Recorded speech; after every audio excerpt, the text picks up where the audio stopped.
Hello, everybody, once again, and welcome once more to today's coverage of Champions of the Future. The Americas Series continues to see things roll on here today. We look to see how the racing fares out, because after qualifying earlier on this morning, it's time for the qualifying heats to begin. Remember, Mini, Under 10, and Mini will kick things off here this morning, followed by KA100 Junior, KA100 Senior, KA100 Heritage, and X30 Pro. 6, 7, 9, and 9 are the lap counts respectively, as talked about during the qualifying portion of the coverage. But all of these youngsters you see here, they're all focused on one thing in less than 2 minutes or so. To go Zoom while also enjoying themselves, ready to have some fun to see if they can get to the front of the field in a packed field. Yeah, to go Zoom, I think, would be a great way of putting it as we get a look throughout the entire field. You see a couple of these kiddos. I don't think I've seen longer pedal extensions in my life. Super cool to see the under 10s. I mean, some of these drivers as young as 8 years old, the very beginning of their careers, the future here, not only of karting in Southern California, but California in general. And who knows, maybe in 20 years, we'll see one of these kiddos up on the big stages for IMSA, IndyCar, NASCAR, F1, you name it. We have the talent here on offer at Champions of the Future. As mentioned, will be a 6-lapper to start off for the Mini and Mini Under 10s. As mentioned, Max Carlucci with a firm grasp on the championship. All Carlucci needs to do is show the speed that he's shown all year. Should put himself in a really good spot to at least set himself up really nicely looking at the final race of the season. Again, for those jumping in, Justin Prinstein helped with you in the broadcast booth. Jackson Lambros down trackside for today's coverage once again. For those just jumping along here on Kart Chaser, as you can see, all the karts are just about ready to get a chance to get onto the racing surface. Last the fist of bumps, ready to take us onto the circuit. Remember, in this series last time out, ended up finishing under red. Trey Saunders took that appearance and series debut with a win. Max Carlucci won the Mini in general, as it was the first U10 overall win in the series as a result of how things went last time. Now, that being said, today's going to be a lot more different with the various starters we brought along with us for the ride today. Those drivers will be in the youngsters in the 100s, the under 10s in the 200s for your Mini in general drivers, a part of this group. Here they go. They're ready to find out how things go for their first heat of the day. Just a reminder, these drivers will likely be on this set of presser rubber for the remainder of the heat races as well as the super heat tomorrow morning. So got to make sure that you don't use up too much of this rubber. We saw earlier on in this season that teams were actually opting to use the older rubber in the main events. Although with the temperatures that we've got here getting up as high as 100 degrees today, it's going to be a little bit, actually quite a bit cooler tomorrow with only a high of 91. Likely, I think today is going to be an anomaly in terms of setup. We'll see who has adjusted the best, as I would imagine these surely have to be the hottest temperatures, at least ambiently. I can only assume that we probably have track temps north of about 140 degrees. So got to be nice to this price of rubber. Got to be nice to your competition, at least through turn number 1, and you can try to sort it out at Rocky Moran and other corners. Just about in preparation for the drivers to go here today. Once again, it's going to be led by Emilio Fernandez today, Benjamin Tavi, Max Carlucci. Then you have Jen Postel going to be up in the order here today. We're jumping in some of the orders down the field, 25 total on your grid. At the back is Rittering. A part of this variety of different drivers lined up for the tram lines, but the highest up and amongst the under 10s, Bishop, ready to fire. We're bracing once more from K1 circuit. Heat number 1 underway.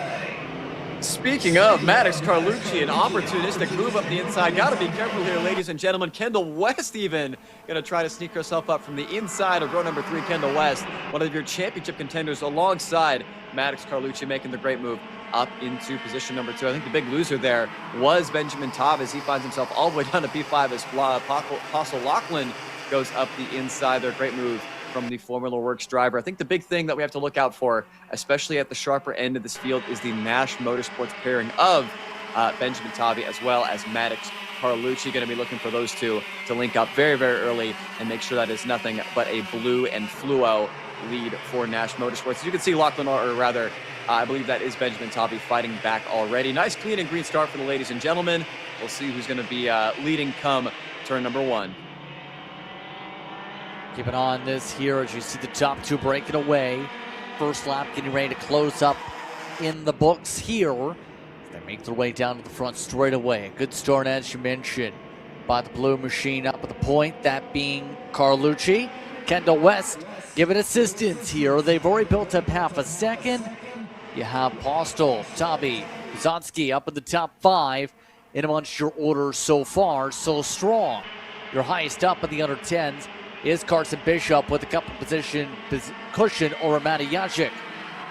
But obviously, over the course of a race like this, we've already talked about the importance of draft effect and whatnot. The big thing I think is going to be today, too, just trying to maintain consistency to make sure you're good in the technical areas here with the pro layout with the Ds. Because, yes, there's a lot of areas to pick up the slipstream, but you still need to be good at the cornering speed and be able to have the grip so you don't have too much over rotation or have to back off your speed to make it to the corner. Yeah, I was going to say it's going to be all about momentum conservation and limiting the battle that you're doing with you and your competition. I will say Lachlan Postel is slowly closing down on your top two in Maddox Carlucci and Kendall West. But as mentioned, this is pretty much, I would imagine, as little grip as we have ever had here at this K1 circuit. Really hot and greasy day for these drivers. And I believe this is Diesel Bazonsky looking up the inside. No, Asher Bazonsky rather, moving up the inside of Ben Tabi, going up into position number 4 for himself, dropping Tabi down a couple of spots. This is where these drivers are going to get tested. There's been a lot made about this mini category at a track as big as K1 circuit. Really very minimal braking opportunities, but how little lateral grip that these drivers have on offer. I think you can really see the haves and the have-nots here at the moment. And I tell you what, if these three want to start fighting, this could very quickly become as much as about a 7-kart battle for the race lead. Wouldn't be surprised too, but I'm curious about the track conditions here. We mentioned it's pretty hot. Jackson, I heard you have some more for us.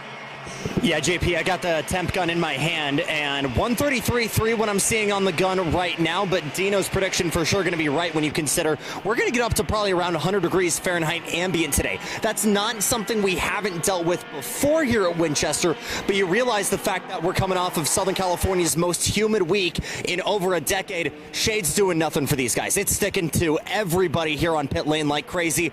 So we talk about it, as always, with managing the tires in these temps, but here for round number 8, body management and dealing with those temperatures is going to be huge as well. A lot of coolers, a lot of water bottles here on pit lane.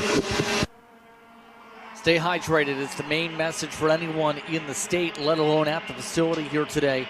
But as you've seen during the report, West took the race lead up out of the opening corner for the laps itself. And West looking to maintain control as they work their way down the hillside here.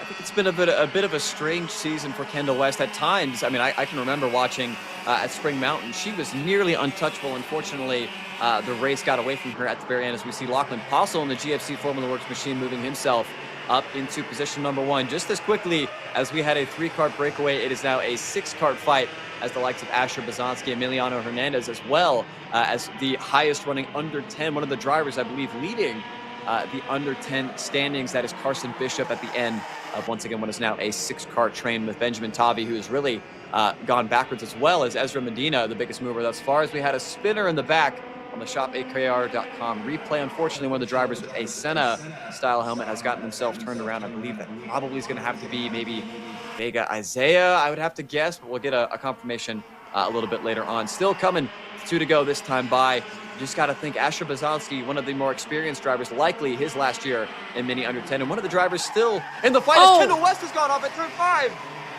Drop tires off. Both the left side tires went off the racing surface and then some. And West has their chances go away with the spin. So easy to do if you push too much there with the Ds. In that case, West on the track out the setup for the next corner. falling down the pylon with a spin. Tell you what, with the championship fight as close to this, every point matters. Kendall West, unfortunately, going to be coughing up some big points there. I think, unfortunately, I'll wait to give my my analysis until we get another shop.akr.com replay as Asher Bazonsky going up the inside of Lachlan Postle. Here we go. Just shadowing a little bit there for Lachlan Postle, just getting that left rear in the fine dust on the exits of this K1 circuit. Around goes Kendall West, and we got a 3-wide battle for the race lead. Here we go, 3 wide offset as they all battle their way down through towards Rocky Moran. Bazonsky and Monsto's able to squeak their way through single file to close out the first sector. But here comes Carlucci looking for the run back up for the race lead. Battle on for third, also has hard contact and a driver upside down. Oh my goodness, my apologies there, ladies and gentlemen. We'll see what race control is going to do here. Unfortunately, we did have a kart go up and over. I don't want to speculate, but I do believe that might have been the likes of Emiliano Hernandez going up and over at turns 5 and 6, focusing here on the battle for the race. When Maddox Carlucci started that final lap in P5, finds himself on the back of Asher Bazonsky. I just don't know if there's enough time for the driver of the 205 to be able to get close enough to make a move into this final corner. Asher Bazonsky really needed everything to go his way. It's going to be just a couple of points hemorrhage to the likes of Maddox Carlucci through the final corner. Clean and green for your leaders. Asher Bazonsky is going to take heat race number 1. Hopefully everybody's okay there at the 5-6 complex. It is factory kart up on top here in Mini. As indeed, it was a fall down the pylon. Hernandez, one of those who is still plummeting down from that. You also had your top driver, Carson Bishop, in that mix. Chris Saunders, one of those who also lost 10 from some of the variety of different contacts we've seen over the course of this one. But Asher Bazonsky, Maddox Carlucci, along with Postle, Tommy up inside the top order here. You also had the top driver in the under 10s be Ursa Medina here today. Gunnar Robel, you have Lincoln Cloys. You also have drivers like Matty Yancic, Logan Purdy, and Sebastian Ochi amongst those inside your top 10 in the order. So again, first race complete as they'll all make their way through the scale line. We'll take a break in just a moment. You're watching Kart Chaser.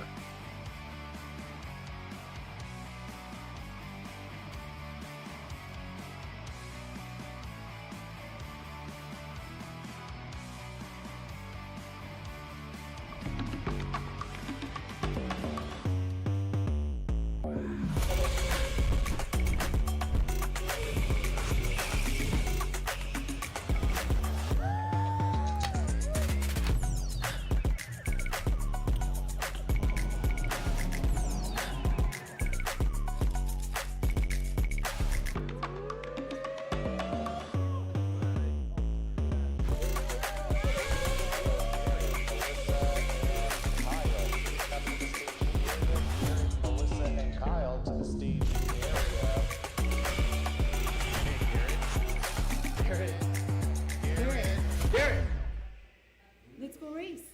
Come on, man.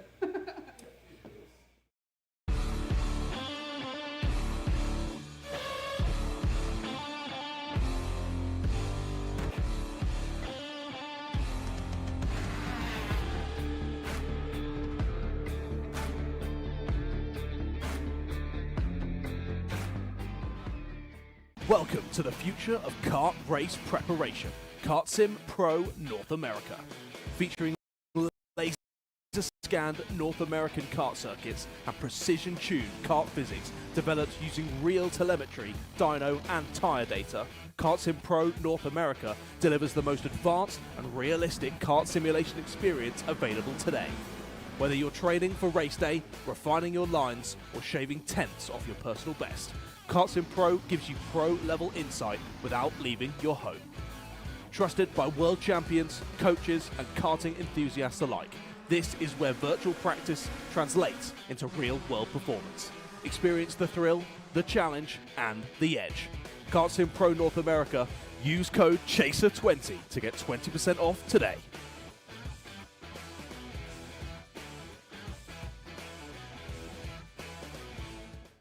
K1 Circuit, the world's greatest outdoor karting facility, is now open. Open karting and rental session schedules are available online. Rentals will resume today after the race event at 5 p.m. Thanks to Kart Chaser for live streaming the event at K1 Circuit. Your coverage will resume shortly.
The K1 Circuit Semi-Pro League.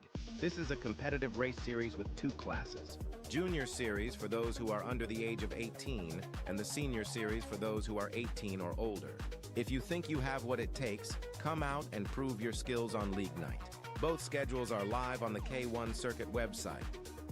Your Kart Chaser live feed will resume shortly.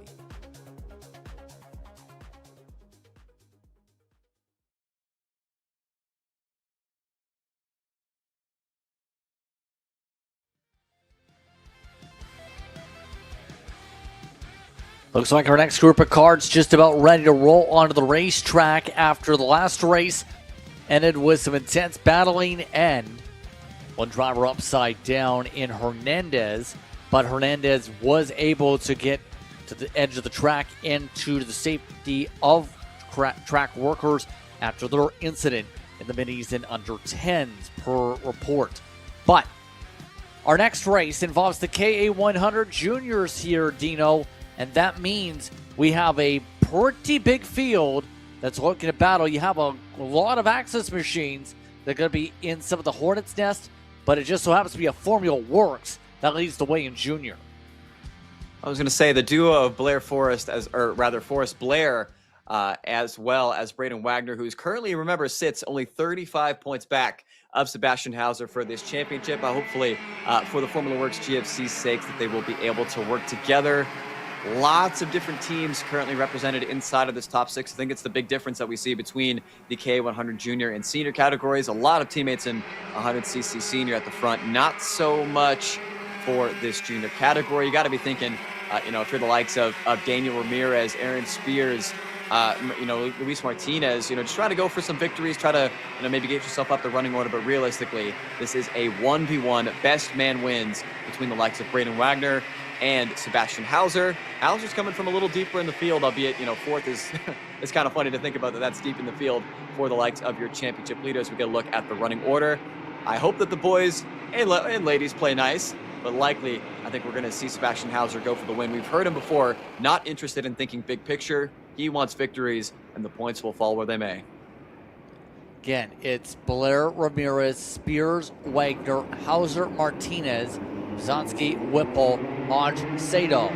Up in the top group, we're underway to begin things off in K100 Junior. As one driver goes wide and a couple spin to the back, they all make their way through. The leaders do at least to battle it out on the opening lap. More contact as some of the blue machines, some of the Nash machines pick up contact. Yeah, but I think for the most part, everybody should be okay. I think that was Diesel Bazanski looking up the inside of Sebastian Hauser, and Bazanski was able to pull off that mode. Now as we snake down through the S's, the typical wind here that we see at K1 Circuit, we've kind of got that wind blowing up towards the hill. I don't believe we have that quite today. It looks like it's actually blowing down off the hill, so a little bit of a headwind from the looks of things, as unfortunately Forrest Blair getting a little bit crossed up going into the Poconos. You can see Braden Wagner giving the finger to Daniel Ramirez, trying to get them ahead of the melee as Aaron Spears is going to put Bazanski down the running order. It is a melee and a kind of a feast happening for position number 3. Already drivers squeezing each other down to the white lines at the final quarter. Looks like everyone's going to be okay. Happy birthday, Merry Christmas, and Happy New Year to the likes of Daniel Ramirez and Braden Wagner. They are gone. Yeah, there is the saying when it comes to celebration all at the same time. Sometimes you will get one present. And in this case, the top 2 getting a present at least to start this off on the interval. All running near full second. Right now, Ramirez and Wagner doing a solid job working the air with Ramirez with the upper hand for the Axis side of things. But keep in mind, a lot of drivers also going to have to make their way through this pack. Keep in mind, one of the drivers who had moments was Ivan, who fell down 7 spots in the opening lap. They make the way to the Poconos this time through, as we'll complete the second lap this time. Right now, Blair needs to find a way to get into a rhythm. Same for Hauser, who is already pointing a fair bit, remember, in the previous pack. A lot could happen in 7 laps as we get a shop.akr.com replay. I believe this is of the incident of some of the back markers. One driver bicycling through turn number 2. I could only guess that might have been Maximilian and baby Bobby Zing as well, getting together at the back of the field. Thankfully, it looks like all those drivers were able to drive away, or at least able to get their karts off the racing surface and out of harm's way as we begin lap number 2 for your leaders. Last time by, it was, unfortunately, for those not in this leading duo of Daniel Ramirez and Braden Wagner, those two were essentially the fastest karts on track, but really everybody inside the top 7 between about a 10th that lap. We'll see who can hang on to that Pracer rubber the best. Obviously, some of the hottest temperatures, and as Jackson mentioned, some of the most humid conditions that we've seen thus far this season for this Champions of the Future series. We'll see what that affects the tire life. Obviously, with a little bit more humidity, I would assume that would kind of help the tires open up a little bit more. But with that opening up and coming into the window quicker, just as easy to fall out of that window if you push too hard too early on what is a very, very temperature sensitive and driver-friendly Pracer tire for these competitors here this afternoon. We'll see who's got what towards the back 9 of this race as we look back at Sebastian Hauser trying to find some grip as he's being hounded currently by the Formula Works machine of Jet Whipple. This time by, it's looking like everybody about the same. Fastest car on the track, though, Diesel Bazanski and Aaron Spears back in P6 and P8. Mentioned one of the youngsters of the previous race, Hernandez, up and over. Jackson, you have more information on that. Only good news, JP. Fortunately, it was Hernandez getting into Carson Bishop, and it was the Bishop Motorsports machine that actually went for a tumble at the top of the hill. Hernandez able to get by and actually did take the checkered flag, got it to the scale line, albeit with a bent axle. Bishop able to walk over to the tug and get on it with his own power. Just talked to him quickly. Nothing seemed to hurt for him, so I think the game plan for both drivers is they'll be finishing out the day. Thank you very much, and of course the qualification coming in after that situation as a result of that situation up in the corner. But that being said, obviously we don't want to see anybody have a flip. We've already seen that pop up a couple times over the season with red flag situations, but the lead has stayed calm. Diesel Bazanski has been the fastest car on the racetrack, or was the previous lap. Right now that in 7th. Hauser still having a hard time closing up the half a second gap with the help of Spears to get up to Blair at least. Might want to check again. Hauser and Aaron Spears, the 2 fastest cars on the racetrack that last time by. You can see Hauser 4-wheel drifting it into that 5-6 complex. Really impressive stuff. But you would expect nothing less from Sebastian Hauser, obviously coming into this race as your championship leader. That lead has been neutered significantly because of penalties. I remember back to Spring Mountain, getting a penalty for track limits. Obviously, a penalty that was given to him for round 6 when he got into it with Braden Wagner. So that lead really should be sitting at about 70 points. As Hauser showing that he's got the second run, or the second stage speed. I think it's been the kind of the moniker of the Hayner Racing Team driver. Just about as fast as everybody. Really, I wouldn't necessarily remarkable, but really in the back 9 of these races, that kart just comes to life. However, in this one, the twin sticks are out, running out of time to catch this top 2, and you got to think Braden Wagner, thinking championship. When does he want to make this move on Daniel Ramirez? Can he even afford to wait until the white flag to make this move for what would be the win in heat race number 1? That's a huge question, especially when you think about how many points you could potentially pick up from the heat races before you get to the super heat. Oh, a missed corner. Wagner lost a lot of ground. And there's the charge. Blair saying, we've got to go now. This is our time to strike if we want to send on the final time. Unfortunately for Forrest Blair, I don't think he knows who's behind him. I can't imagine Sebastian Hauser is not going to wait around too long. Going to go ahead and go on the offensive up the inside. Likely going to bring Aaron Spears with him. Hopefully everybody A-okay through the hairpin before the Poconos. But that slip up, like I said, these are the hottest conditions that we've had, or nearly the hottest conditions that we have had all season long for this Champions of the Future series. It looks like, unfortunately for Aaron Spears, not able to come with Sebastian Hauser, as we will be receiving the white flag this time by just not a whole lot of lateral grip on offer for teams that have complained, or I shouldn't say complained, but, been a little bit stressed about the lack of grip being overstuck here at K1 Circuit. Now fighting the opposite as these teams look to put more grip in these go-karts. I just don't know if Braden Wagner's got enough. He's going to have to make this move at the hairpin, but Daniel Ramirez is driving flawlessly at the moment.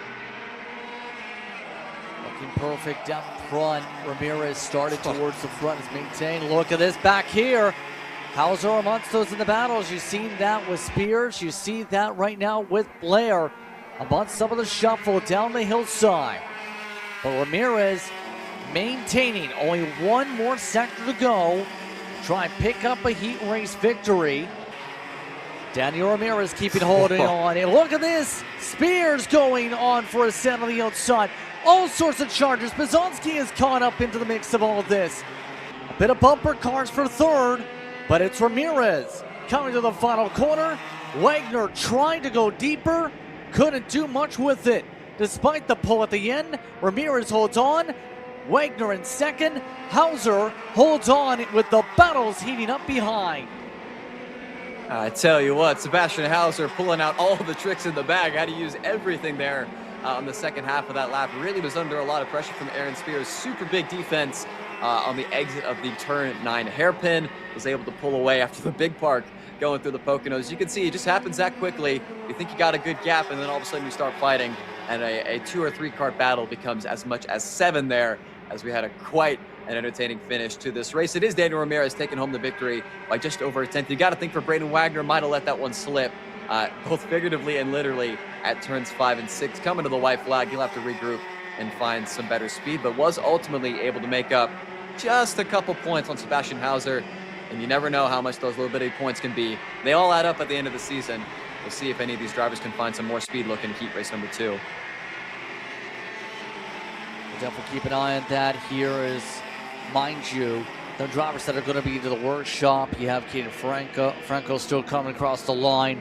You had Carson Dono, who lost some time, one of the HRT machines, the Hayden Racing Team entry.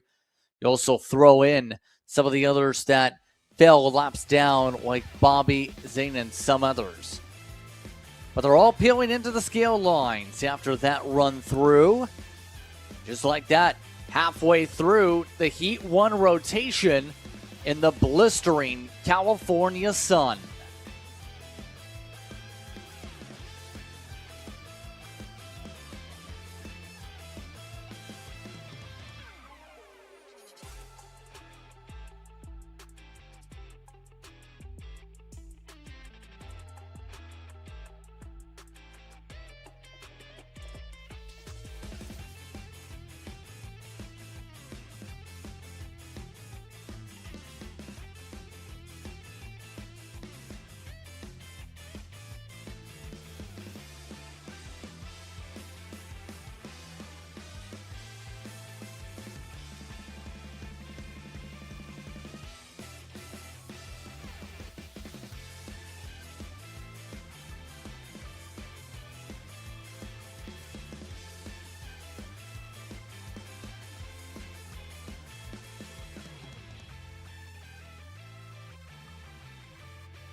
Well, we've talked about a lot of ways to get success here at K1 Winchester, but for Danny Ramirez, my friend, a Heat 1 win is a good way to get a weekend started.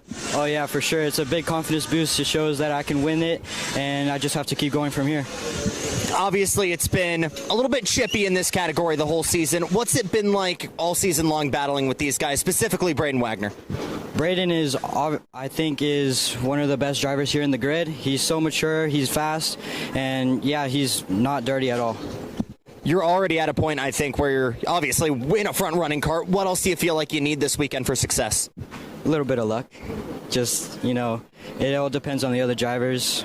If I do my part and then they do their part, I win. Thanks, Danny. And I think for all of these guys, maybe a little bit of luck can go a long way. Sorry.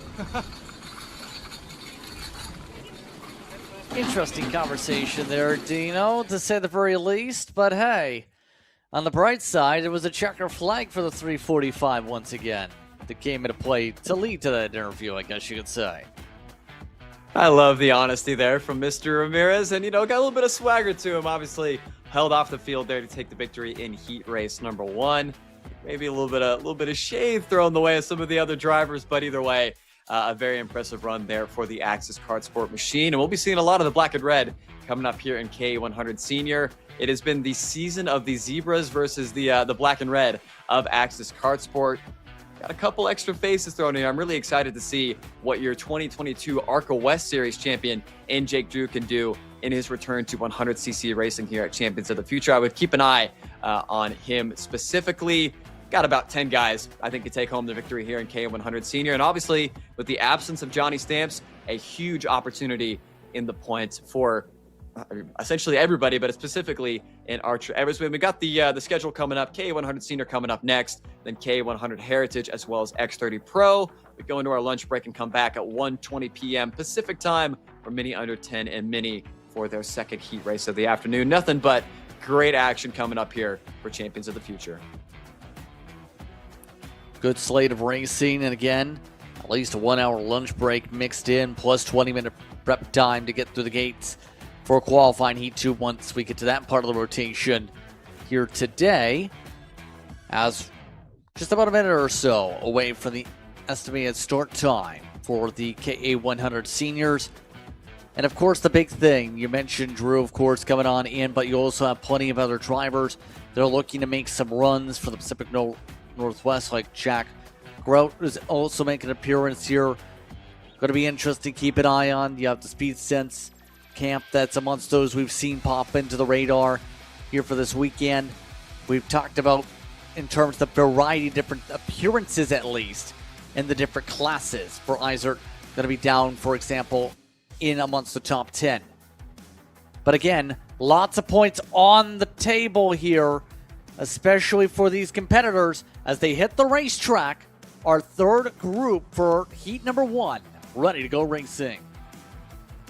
I think, as mentioned, the ones to watch, it's going to be the black and red drivers of Axis Kart Sport. Work so well together with one another in qualifying. I just wonder how that's going to translate to the race, especially with the non-Axis drivers. Really surprisingly absent for lots of the Formula Work GFCs. The highest one is Connor Carpenter, I believe coming from the outside of row number 6, joined by Matthew Cagle, one of the drivers who came into this race looking like he was going to be mathematically eliminated with the absence, once again, of Johnny Stamps. A huge opportunity for Cagle to get himself back into the championship fight. Obviously, was a phenomenal drive from him at Spring Mountain. Unfortunately, that race was ultimately taken away by a post-race penalty. Lots of points hemorrhaged there from the GFC driver. Who knows what could be, but he's got to focus on the now, coming from the outside of row number 4. I tell you what, with how aggressive these senior drivers are going into turn number 1, I think I'd rather be about 5th or 6th on the inside than even 2nd or 3rd on the outside. We'll see how these guys play with one another.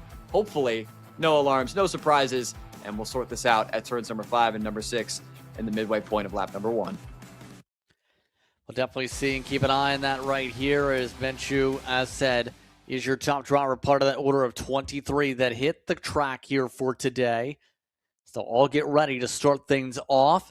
Kim, Eversman, Drew, Aquino, Carpenter, Campbell, Cagle, Isert, Babiak, Perry, McCoon, Peralta on double duty. You also have so many others that are ready to go into the tram lines in a moment. But a flurry of teammates ready to attack the Calvo driver development entry of Menchu. Pole here today. Well, they get a good jump. You see the flagmen trying to keep them at bay the time they get up to the blue cones. Green, green, green. They take the green. We'll race for 9 laps. We're underway for K100 Senior. Looks like everyone's going to survive through turn 1. A surprisingly orderly start there from your K100 Senior drivers as we run up to Rocky Moran. Big moves up the inside, I believe. That might have been from Max Campbell trying to move himself up the running order. But already you can see inside the top 5, lots of black and red of Axis Kart Sport. It is going to be the 466 of Archer Eversman, your P2 runner in the championship. He knows that he's got to capitalize in every possible way to try to get as much of a buffer over the absent Johnny Stamps. Once again, hopefully Johnny Stamps going to be feeling better. Will join us for the season finale coming up here in a couple weeks' time. Already, Archer Eversman not wanting to wait around. He knows what's on the line. Move the Axis Kart Sport driver to position number 1. And now for Jackson Menchu, kind of the farthest that we've seen him up in this running order, and have to deal with what these Axis Kart Sport teammates are going to be able to do. But for the moment, it is a clean and green start for K100 Senior, and Menchu not wanting to wait around, going right back to the race lead at the final corner. Move the 413 back to the lead, although I can't imagine it's going to last for long. Especially with this going on.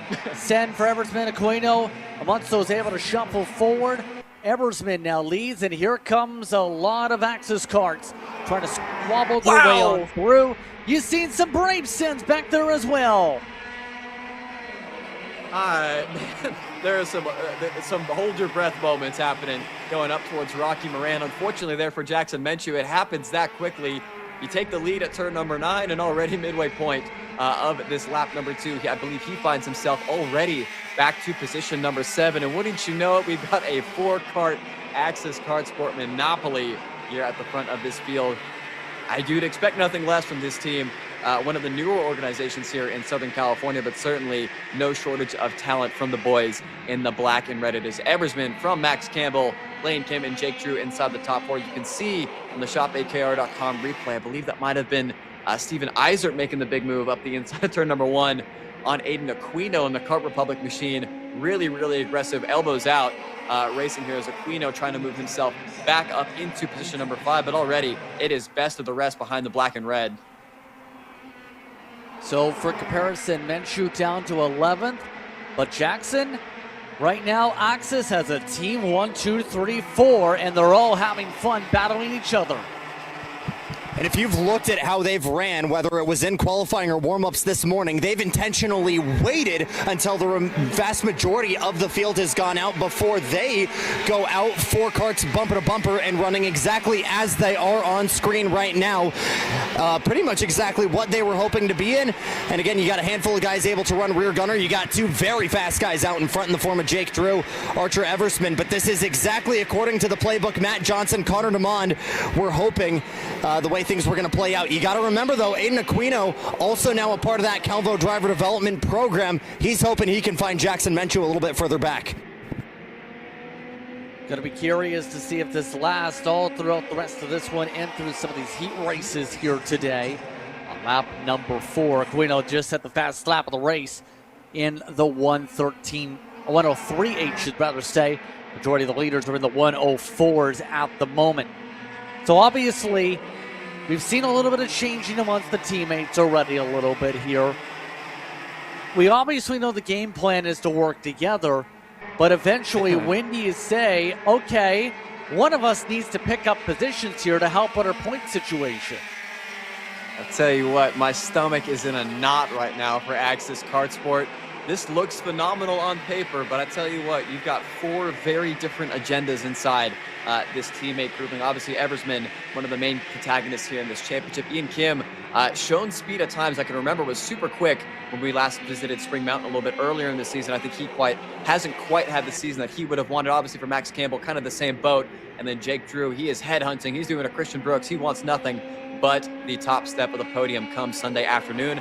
Last time by, still kind of evened out a little bit. Unfortunately, Archer Eversman being the one to kind of punch the hole in the air as the others behind seemingly closed that gap down. Only halfway through, but you can see the likes of Aiden Aquino, Matthew Cagle, and Cam Perry, 2 of the GFC machines, making their way up towards the front. And already, hierarchy is broken. Got to be careful that we don't see a black and red sandwich on the side of the racetrack and already this has brought the likes of P5 through 8 to the race lead. We now have an 8-kart battle for the win here in heat number 1.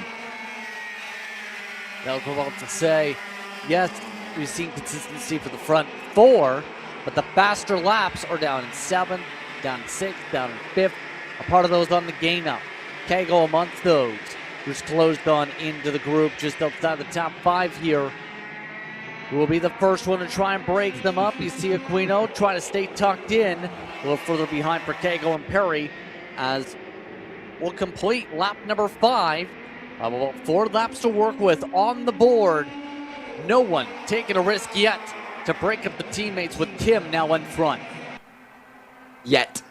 Emphasis on yet. You got to think, if you're Jake Drew, like I said, you're here headhunting. I'm not so sure that Mr. Drew is so concerned about the championship efforts of his teammates, and obviously he's going to be the first one that's going to be under pressure from Aiden Aquino, who the last time by, he has been the quickest driver on track, as well as Matthew Kegel, like I said, one of the drivers looking to capitalize on the absence of his GFC Formula Works teammate in Johnny Stamps, trying to get himself back into championship contention. I tell you what, nothing would help that more than a win here in heat race number 1, but he has a wall of black and red that he's going to have to go through. First, you can see already, I believe that is Jackson Menchu going back up the inside of Kim Perry, moved himself up into position number 7 temporarily, although I'd imagine all we need is one person inside this front 4 to break rank. It is going to be a bloodbath for the win here in heat race number 1.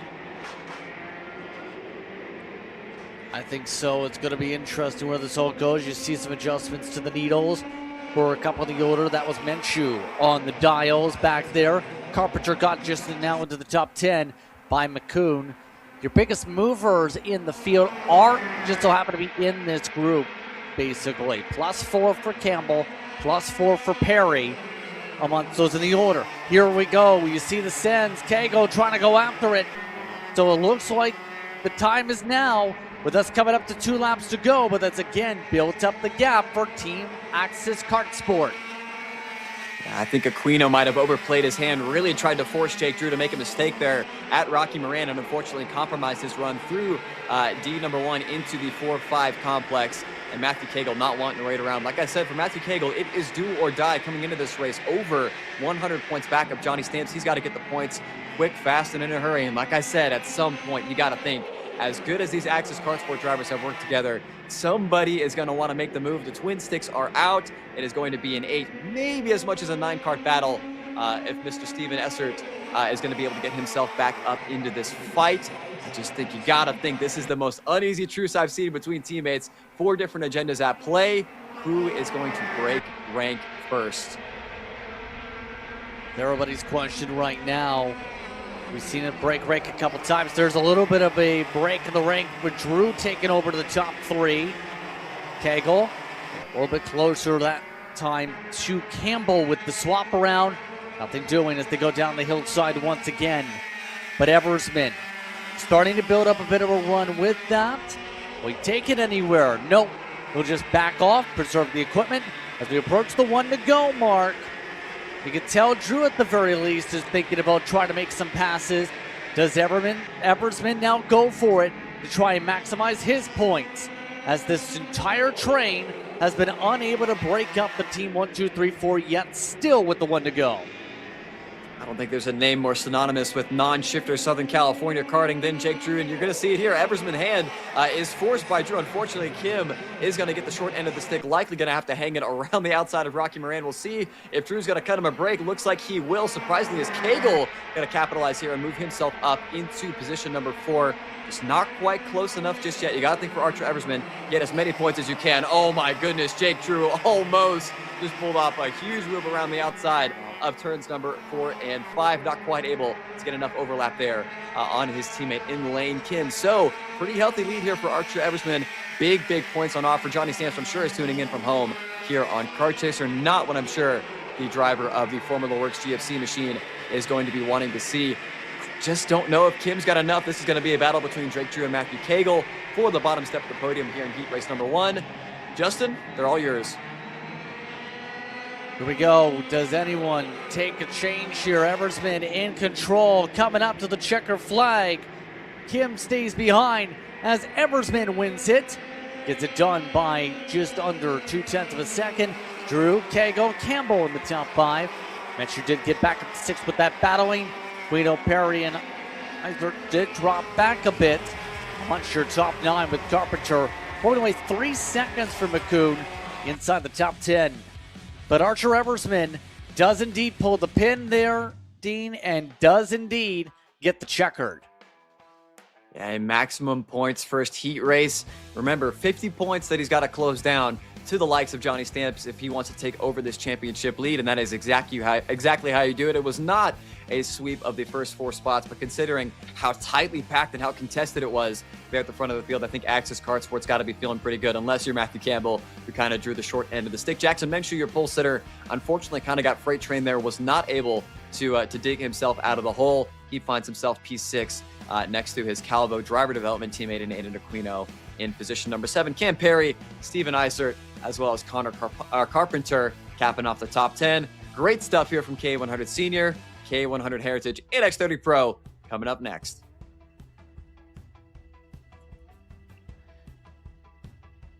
We'll see just how things look for some of the drivers in just a few moments as they all go to the tech line and get the scales done. I'll take the roll in right here, right now, as there is Eversman, who has so much attention to him for the championship coming up.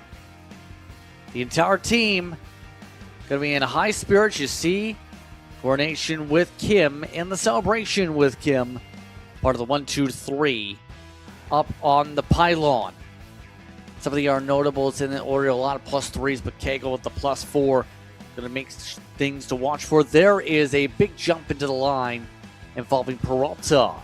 Get lined up in the scales for double duty because he's got to go. That's why he's getting that done pretty quickly. Make sure that's done so we can then get back on the other side of the fence and get into the cart. But the work is Something underway. We've seen pretty... Oh. I was going to say, it's something we've seen pretty regularly here with drivers doing double duty between the non-shifter categories here on Kart Chaser. We had some drivers for the last time that we were live doing triple duty when we went up to the Pacific Northwest. Got to be playing kind of the hot feet, get himself moved on. And we got your heat race winner and Archer Eversman standing by with Jackson. Yep, thank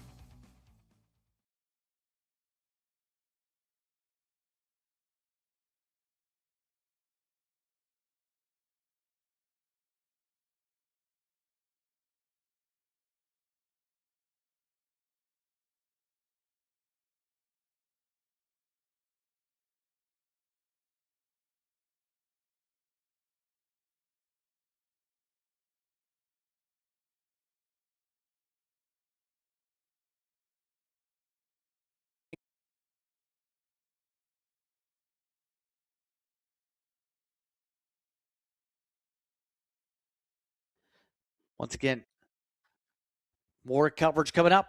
You're watching today's racing from K1 Circuit in Winchester, California. We'll be back in a moment.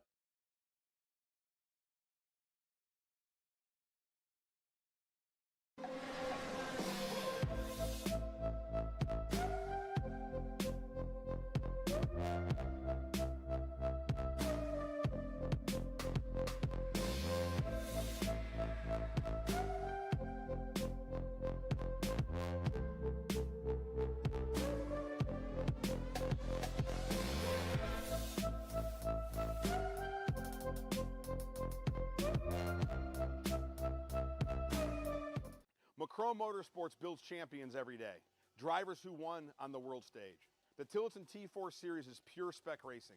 Same engine, same chassis. When you win, it's because you were the best that day. Your edge is not the kart, it's the setup, the strategy, and the race team. With our Arrive and Drive program, you simply bring your gear, we provide the equipment and the championship winning support to every event. Stop wrenching, start racing. Your path to the T4 Nations Cup in Spain starts with us. For more information, contact us at macromotorsports.net.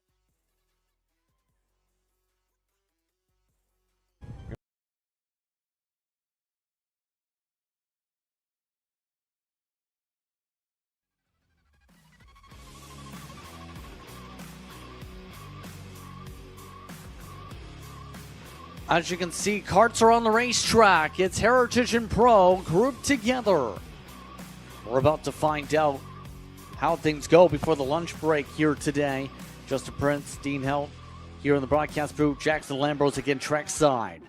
We're moments away from the start, where Peralta immediately had to switch over to his other kart and get ready for this race.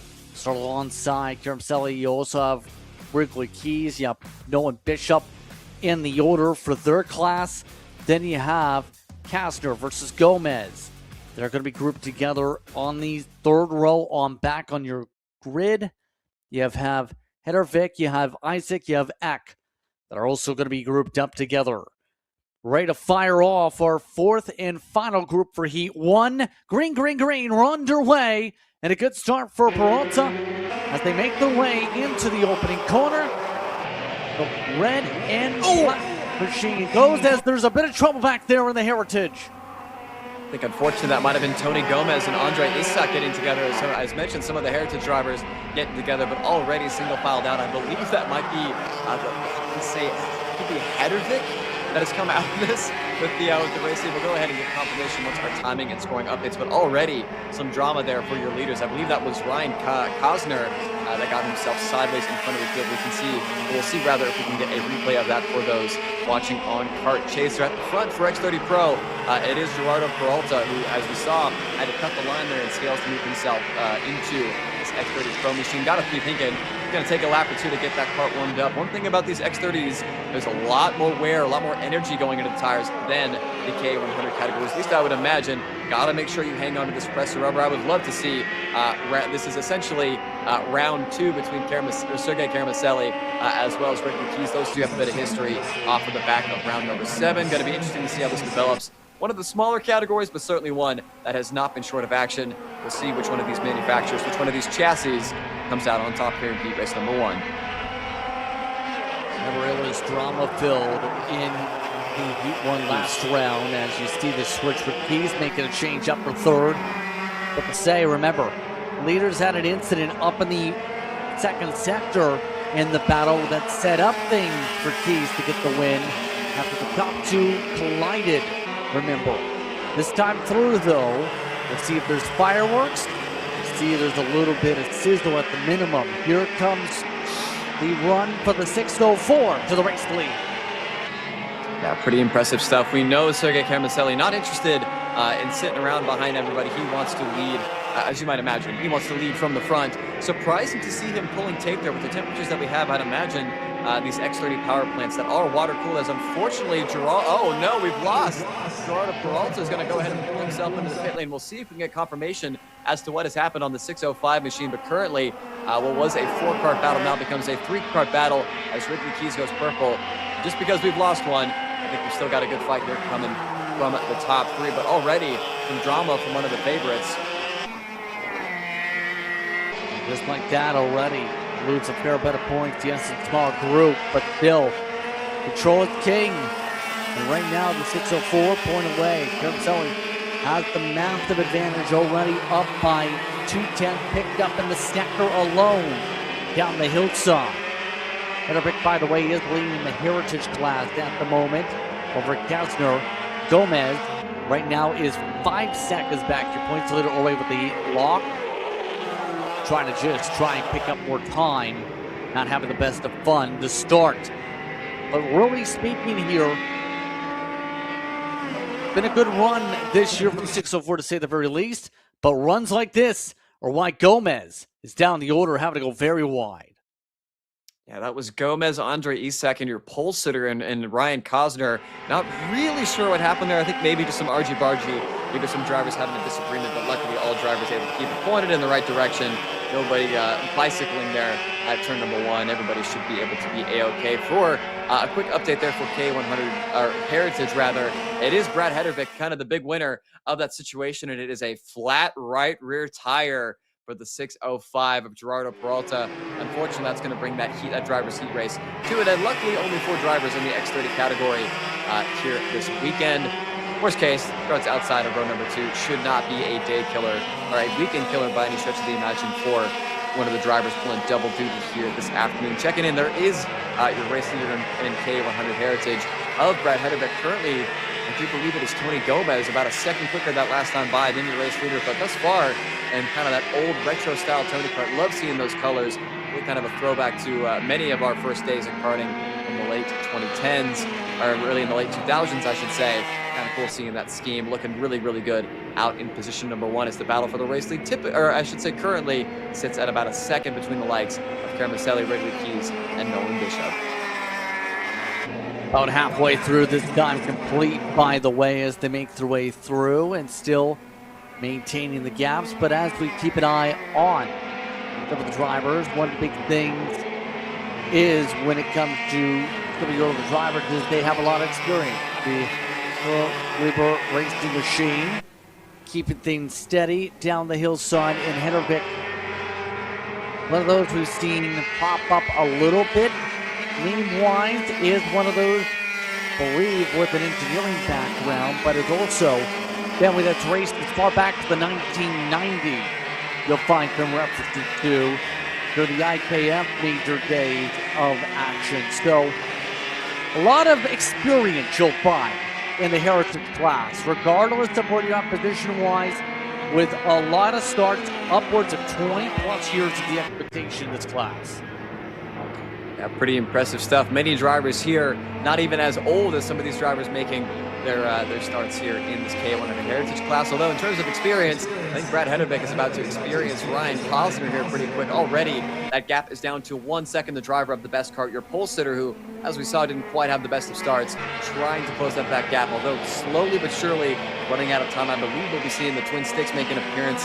That gap is rapidly evaporating as well as bringing Tony Gomez with him. There's a chance that if these drivers get into it a little bit too much, we could see as much as a 3-kart fight here for the win in K100 Heritage. You can see already Cosner closing that gap back up. Likely going to be seeing an overtake either at the final corner or turn number 1. And checking in with your leaders in X30 Pro, currently about a second between your top 3, all pretty evenly spaced.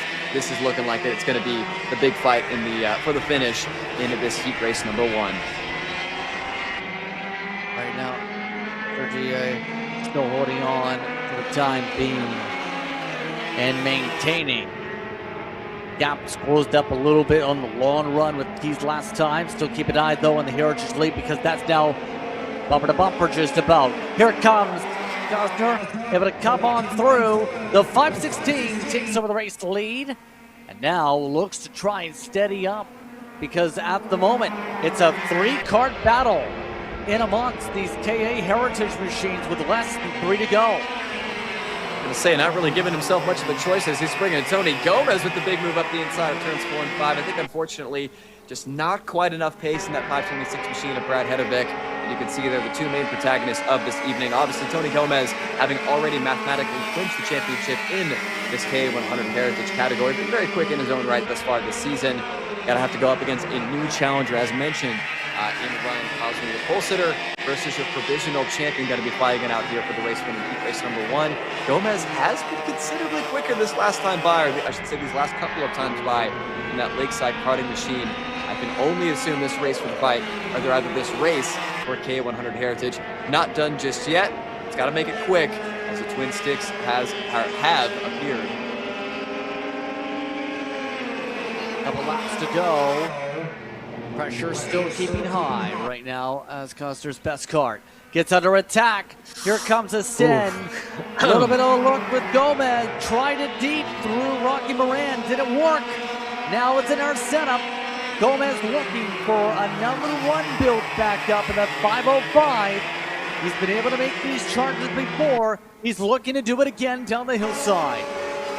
I wouldn't want to rule out Hedderbeck just yet. Keeping these top 2 honest. If there is any kind of drama between the 505 and the 516, you got to imagine that 526, just as he did on the start, would be able to capitalize. Tony Gomez, for sure, has the speed advantage over the 516 of Ryan Cosner. Cosner is going to have to bust out the pretty aggressive defensive moves. A little bit of a walk there at the Poconos, going to make it really interesting heading to the final corner. White flag this time by for your X30 Pros as well. Doesn't seem like there's going to be any dramatics there for your pro category. It's going to be all eyes on this fight. 1, 2, 3. White flag this time by. Take your bet. Final time around as Gunter tries to hold on. Gomez again going to the inside. They're all to the inside. Up to Rocky Moran we go.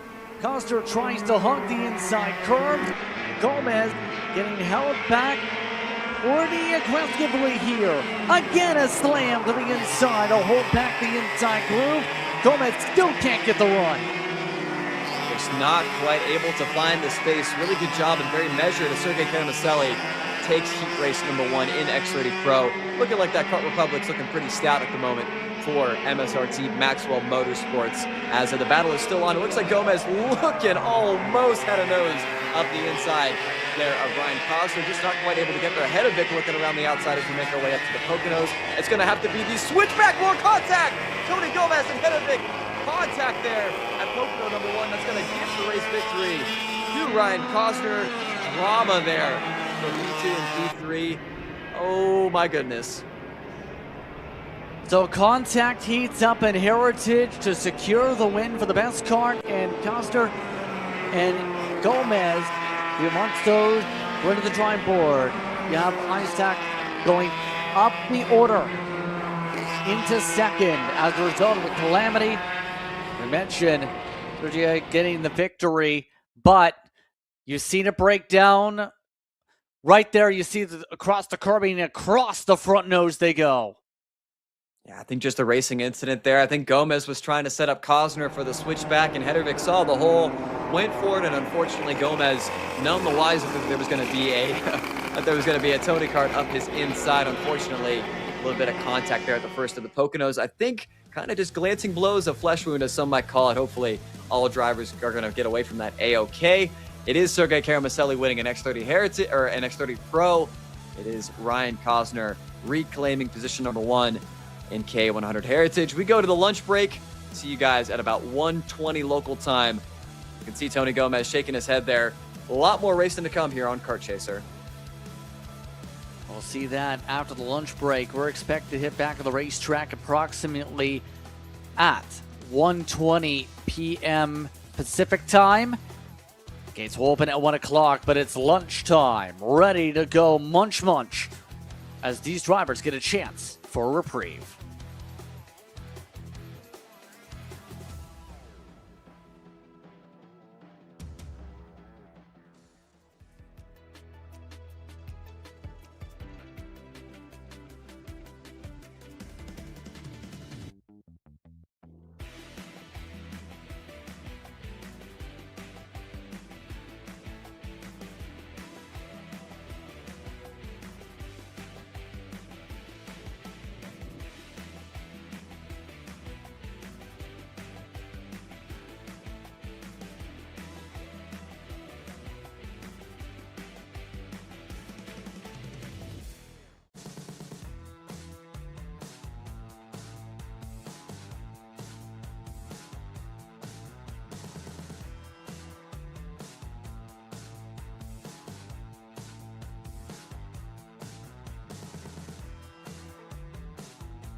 Just about a minute or so away from racing action as we return from the break. Champions of the Future America Series getting all set to go. Once again, welcome back to today's coverage. I'm Justin Prince alongside Team Health with Jackson Lambros. Once again, going to be down trackside for the rest of this afternoon. We hope you've been enjoying your lunch break because we're just about set for karts to now hit the racetrack as they get the opportunity to grid up for the minis and under 10s. We're ready to go for heat number 2 for the action, Dean. The rotation we go. Yeah, it certainly was an interesting first heat race for our drivers. That your current, I should say, pole sitter Emiliano Hernandez involved in that accident at the end of heat race number 1. Thankfully, it looks like they've been able to repair the axle on that machine. All good to go, A-OK. Also, Carson Bishop, the driver that went up and over, thankfully he was A-OK. We should see him coming from position number 7 on the inside. Critically, though, in the fight for the under 10 championship, I do believe Sebastian Matijazic did close in just a little bit to the back of Carson Bishop, with him going up and over. Could be interesting, I should say, to see which one of those two drivers has found the pace for heat race number 2. A very, very different track. I'd imagine probably into the 140s at least. If it was 133 around 10 o'clock today, likely into the 40s for these drivers. Hot, slick, should make for a great racing product here for heat race number 2. Temperatures are expected to be a major factor. Let's find out how things go in the next moments or so. Yellow flag still displaying as they get ready to double up and get ready for trim lines, rudering once again at the tail end of the order. The 4-direction machine. But we're just about all set to go. To the tram lines we go. And the flag didn't come out that time. It looks like they will tell them to go around again. Yeah, strike number 1. I mean, we went through the first heat races without a single need to restart. It was just going to be a matter of time till we were going to have a little bit of an oopsie. I think some of the drivers at the back may be carrying a little bit too much speed, a little bit too much bumping going on for the flag marshals to get down with. And we'll go ahead and send them around one more time. Just want to mention, obviously, end of the season. This is the penultimate race for Champions of the Future, round number 8. Still, Maddox Carlucci out in front of Kendall West, as well as Asher Bazanski, the tallest, I would say significantly the tallest driver of the field. Very distinctive red and black go-kart there on the inside, or rather the outside of row number 3. Still all to play for in the championship, but with a clean day today, Maddox Carlucci could even potentially lock up this championship before we even arrive at tomorrow's main event. Got to make sure that the driver of the NAS Motorsports machine stays clean and green, but it doesn't take very long for him to find his way to the front. I would imagine it wouldn't take very long here as well. And for others like Kendall West and, as mentioned, Asher Bazanski, how can you find a way to not only compromise Maddox, but find ways to pick up points while the 205 struggles? It's all going to be so curious to keep an eye on. With heat number 2 ready to buckle up and go again, we'll try once again. Davi alongside Hernandez, those two controlling the front row again. See the entire crews saying, slow down, be careful. And of course, all those signals to say, we've got to make sure we're up to speed by the time we get to the blue cones, and then get that command to get the green. Here they go. They'll separate back out for the tram lines. Telling them to still slow down. Oh, no. This time they take the green. They get it underway. And a lot of staggering as they make their way to the corner. Maddox amongst those trying to shuffle as they work their way down in towards Rocky Moran. I tell you what, Lachlan Postle had no interest in being on the outside there. Tried to test the race. He made a very aggressive chop from the GFC Formula Works machine, and I think a move that is going to pay off as he secures himself in position number 2. Now, out in front of it is the position 1 motorsports machine of Emiliano Hernandez, followed by the the GFC Formula Works machine of Lachlan Postle, and then the dynamic duo, the Ricky Bobby and Cal Naughton Jr. combo of Ben Tavi, as well as your championship leader and Maddox Carlucci, with championship rival and Kendall West right behind all of your championship contenders, currently sitting between about P4 and P6. So interesting to see how those drivers will play with one another. I believe West has jumped herself up into position number 4, but already the top 2 starting to separate themselves from the rest of the field. Got a good jump with the line, and now looking to take advantage of it. Do something similar a bit towards the start of the last race. See that rest of the group trying to connect together and work as a team, despite being on different teams. To work on the draft. Posto is the one on the push. Hernandez is the one in the lead. West can confirm, did get to 4th. Carlucci did drop down to the 6th position. Of note, Carson Bishop up inside the top 5, already picking up 2 spots to build a buffer in the under 10s. Yeah, needless to say, the little bit of an oopsie that happened there at the end of the heat race, not phasing Mr. Bishop at all, as you mentioned, the highest running of the under 10s, and obviously got to make up some points. Obviously, as mentioned, hemorrhaged a little bit of points to the likes of Sebastian Mediazic with that incident in the first heat race. We're going to go ahead and try to remedy that. I tell you what, Kendall West has got a rocket ship underneath her, already getting clear of the Nash Motorsports duo as she sets her eyes on the top 2. Really, really interesting. Once again, these are the hottest temperatures that I think we have seen, for the most part, for this Champions of the Future series.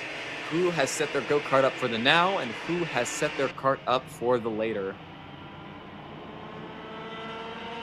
Towards when it comes to what we see for Kendall West, has been busy on the West Coast, running mainly in the mini classes. Ran some action recently in some of the other races and series that come out here, mainly here. Look at this back here. You're right, oof indeed.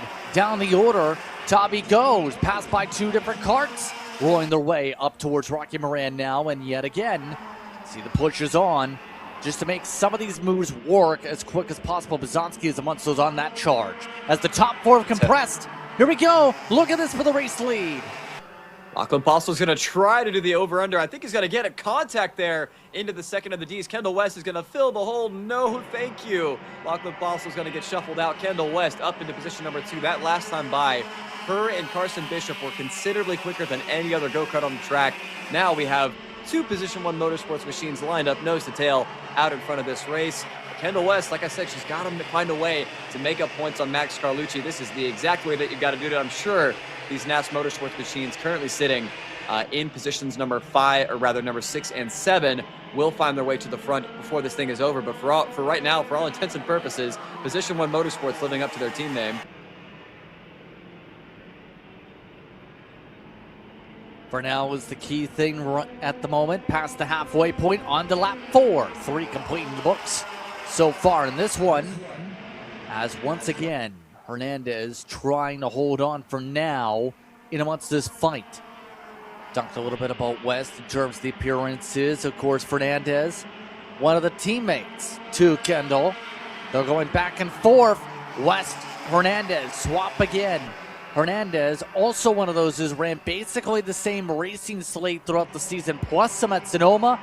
Now going back and forth for the teammates as they work their way down the hillside. I was going to say they got to be careful. No rubbernecking looking behind, because Asher Bizanski just set a monstrous lap of a 110.9.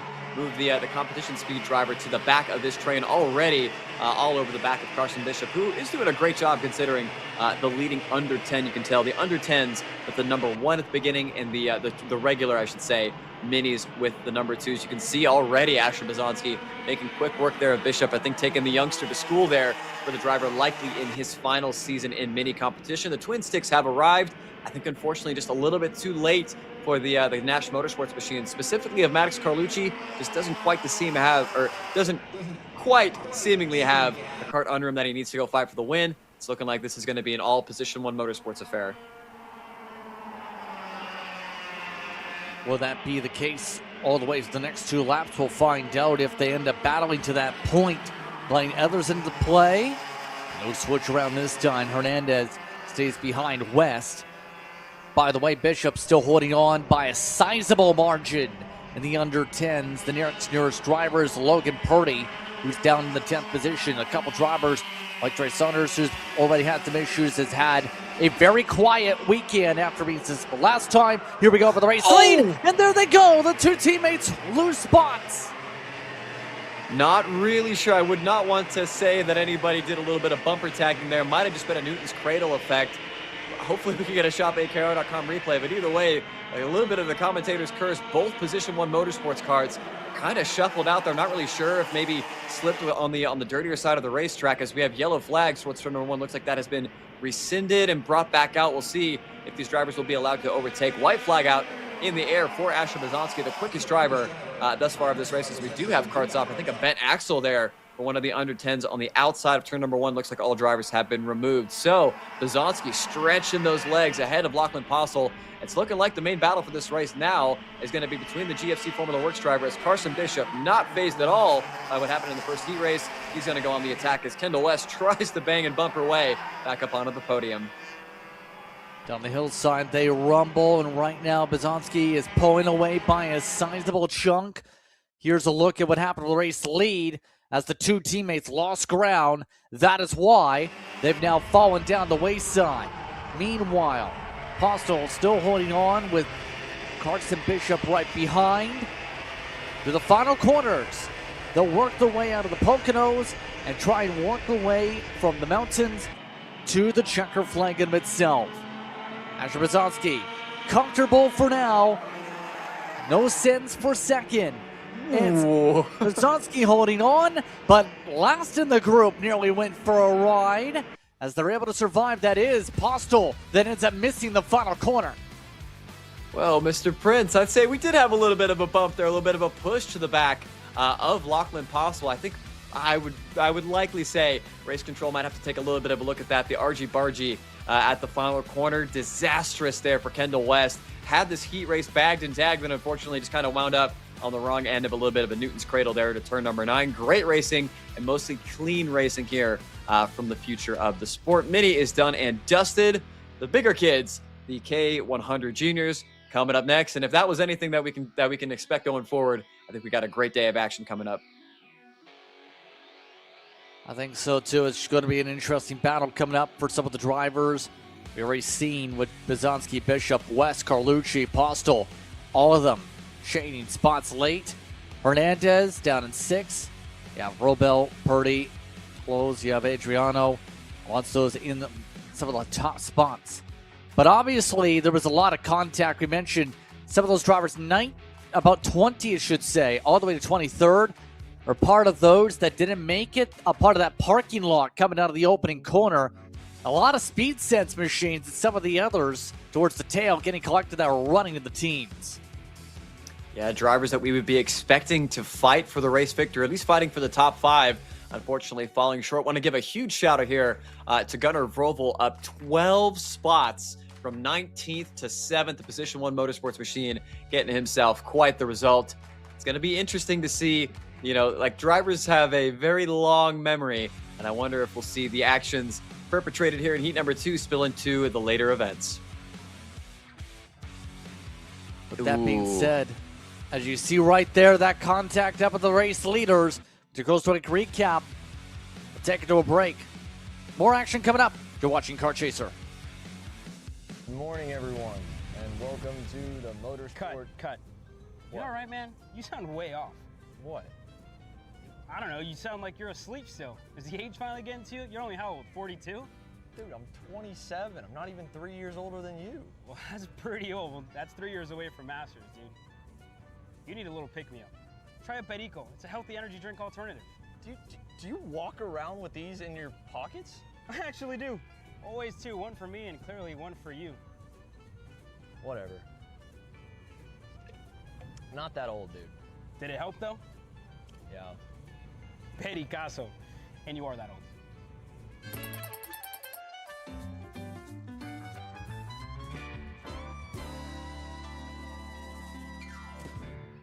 The K1 Circuit Semi-Pro League. This is a competitive race series with 2 classes. Junior Series for those who are under the age of 18, and the Senior Series for those who are 18 or older. If you think you have what it takes, come out and prove your skills on League Night. Both schedules are live on the K1 Circuit website. Your Kart Chaser live feed will resume shortly.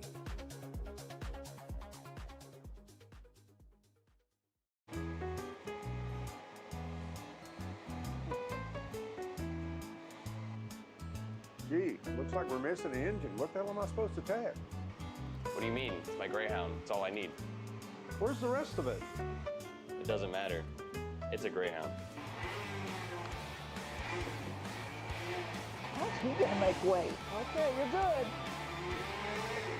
Sitting by here with Kyle, our race winner. Tell me how you did it. You were blazing fast out there, and I mean, You don't even have a go-kart, man. Tell me about it. Yeah, you know, Norberg Schmorberg, the Greyhound-powered Greyhound was great today. You know, it makes the difference. And the team's been working really hard back at the shop, and, you know, just shout out Greyhound. Thank you, Kyle.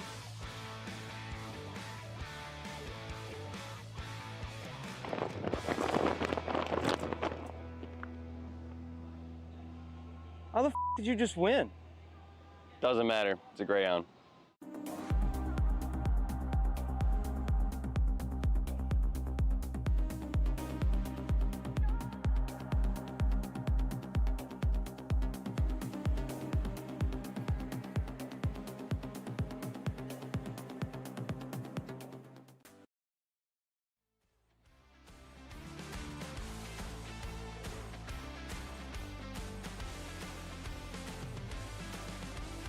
Next group is coming onto the racetrack. It's the K100 Juniors as Forrest Blair leads them off. Ramirez, Spears, Wagner, Hauser, Martinez up in the order. Then you have Diaz-Wazowski, Whipple, followed by Hodge, Sato, Atkins, Scott. Part of your top 12 in the group. Fair amount of drivers, remember, in this field. Some will try and claw their way through the field by Escalade. For example, you had Steven Trout, who had some issues in the 14 machine. You have Zing, who was starting down in 18th, as part of the DNF list in the last race. A lot to race for as we find out how heat number 2 goes for K8 Junior. With that being said, the entire field is just about all set to go, 23 strong. Green flag is out. We're underway. See what happened to Blair this time. Lost spots during the opening lap to start the first race. They'll make their way into the opening corners with some stagger too wide. Really, really clean stuff thus far. It's Braden Wagner asserting over Aaron Spears, going up into Rocky Moran, making sure that he gets himself single-filed out. I think a bit of a hold-your-breath moment there for Daniel Ramirez, your winner from heat race number 1, as everybody files in. Some big moves for, I think, one of the HRT machines deeper in the field. That might have been Carson Vidano going for the big move up the inside of turn number 4. But clean and green at the front, it is GFC versus Axis. I wonder where I've seen this before. You know, maybe every single race that we've had this year in Champions of the Future in this K100 Junior, and throwing Senior into that category as well. And I think a learning moment there. We saw in the first race, Forrest Blair maybe it's a little over-eager on the brakes into the hairpin, knowing he's got control of this race, keeps that GFC Zebra well and truly locked to the racetrack. He will lead. Emphasis for now, because it looks like Daniel Ramirez is not looking to wait around in second for too much longer. Remember the last race, it was Ramirez and Wagner who broke away together and kept it that way by 4 seconds. This race a little bit different. To start things off, as you see the send, Ramirez able to cut their way on through. And now as they work their way through the opening sector out of Rocky Moran, they rumble. It's going to be the curious strike on where we see some of the responses, because we've seen Sebastian Hauser have a solid effort. We've seen in particular Forrest Blair bounce back after the poor launch, so it seems as though Blair at the very least does have a long run in the kart. It's just about keeping the track position up. And those very distinctive pink gloves, you can see not really having the kart under him that he needs. I wonder if maybe they've set the... Whoa, Braden Wagner has missed the corner. Big bump to the back of Aaron Spears. I'm surprised we didn't just see the the 305 go flying off. As you can see, Forrest Blair going back up the inside. Wagner is getting freight trained right now, going through the Poconos. Unfortunately, a costly error for the driver of the GFC, although luckily not too many drivers affected. I think we'll avoid any inquisition there from the stewards, but certainly some valuable track position in what is a very short race. Remember, only 7 laps on offer for these KA100 juniors in the second heat race. Really, really valuable track position, and critically, points hemorrhaged to Sebastian Hauser. Yeah, we haven't even talked about the thought of the stewards yet, because here's the big thing with some of the reviews. Bazowski, remember, in the Mini 1 win, you see some of the contact already. Once again, picking up that is Jet Whipple. Having some moments there, having to hold on to it. At least 3 others had been in a review in the first race for those. But in this class, more importantly, there were upwards of 6 to 7 different reviews. Ramirez still got the win, but drivers like Blair already had some issues because of the pushbacks. Yeah, always a prevalent issue, or I shouldn't say issue. Issue would be the correct word, but always something that you have to keep in the back of your minds here for champions of the future with these pushback bumpers as we get a shopakr.com replay. Forrest Blair going back up the inside of Braden Wagner. I think Wagner just got a little bit high-sided there on that curb, lost a ton of momentum, and as we saw earlier with the likes of Jackson Menchu, you make one little mistake, open the door for one driver, and you got about 4 or 5 waiting to come through. So halfway home in this second heat race, it is Dana Ramirez out in front of Aaron Spears and Forrest Blair, as Mr. Blair and the National Motorsports machine goes purple from that that second position, or rather third position, now up into second at turns number 4 and 5. It does seem as though maybe a little bit lower tire pressures on this press of rubber for the driver of the 390.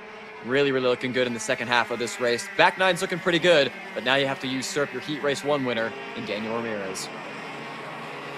It's your 7th done right now. The speeds continuing to pick up a bit right now. They are turning some of the best times, the 1:04.2s for Forrest Blair.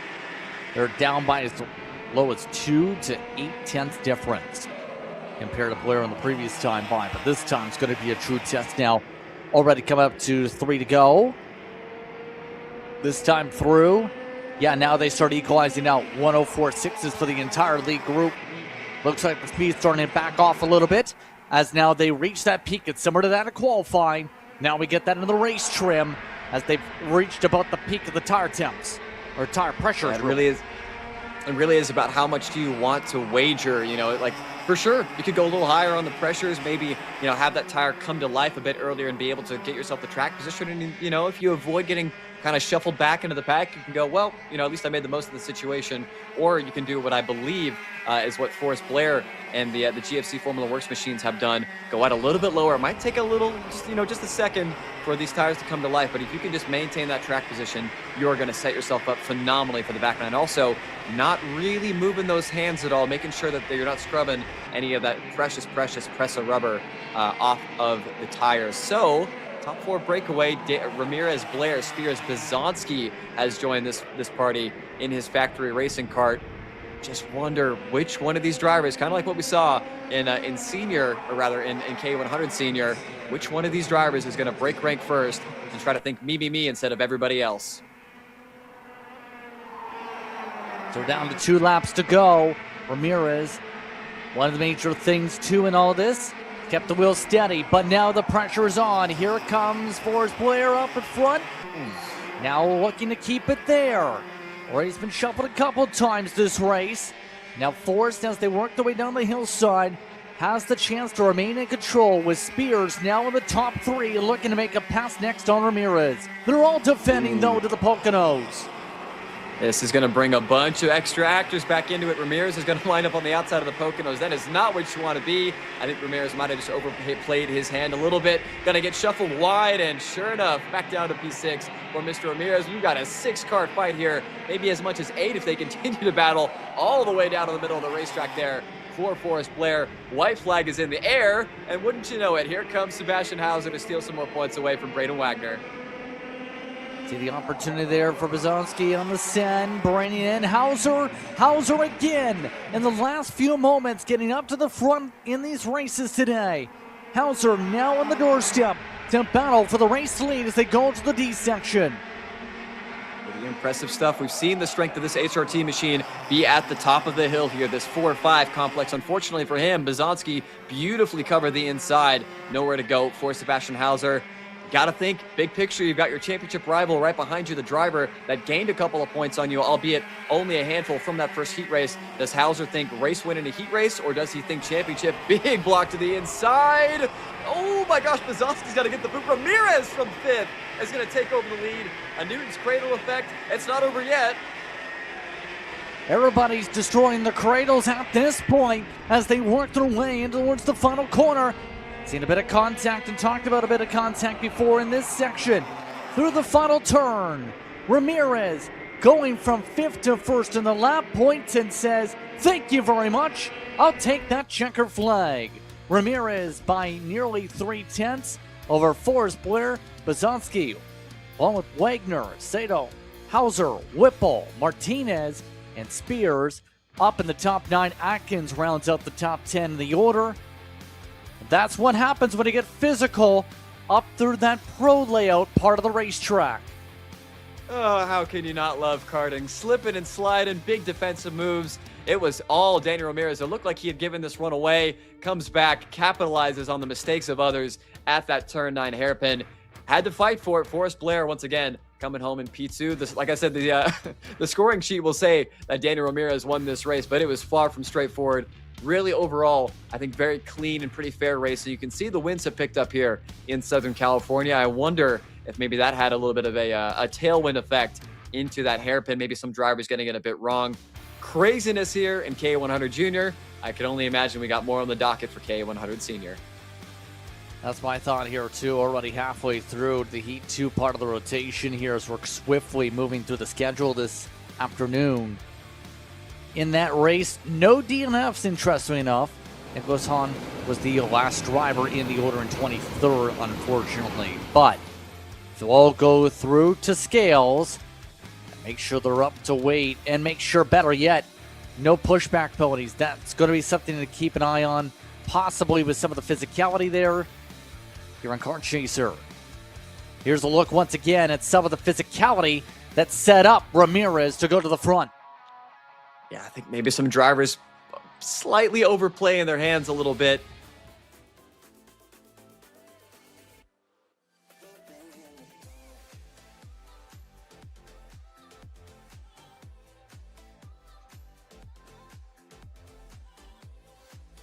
Are you looking to take the next step in your racing journey? Well, look no further than PitFit.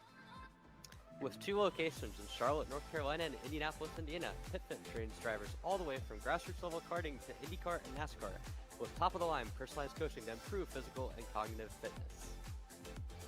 For more information on programs, check out PitFit on Instagram or Facebook today. Hey guys, another Kart Chaser driver fitness episode with me, Chris G. And today, we're doing some upper back movements. Here we go. Exercise number 1 today we're doing is the reverse grip lat pull down. This exercise movement is one of my favorites because it works your grip strength, your biceps, and most importantly, works that lat area that also protects those ribs in the seat. Exercise number 2 today, the dumbbell chest supported row. Don't forget, good stretch at the bottom, and bring them right to your hips like that, keeping your back nice and arched, shoulders back. Think about having good posture in the cart. Exercise number 3, the inverted Smith machine rows. Grip strength, back strength, overall amazing workout. Thanks again for joining me on another Kart Chaser driver fitness episode with me, Chris G. Race ready training that carries into real life.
Well, we thought it was going to be a sweep for the Bazanskis here in round number 2 for qualifying heats. It was looking so good for you, Diesel, until it wasn't. Walk me through what happened there in that final lap.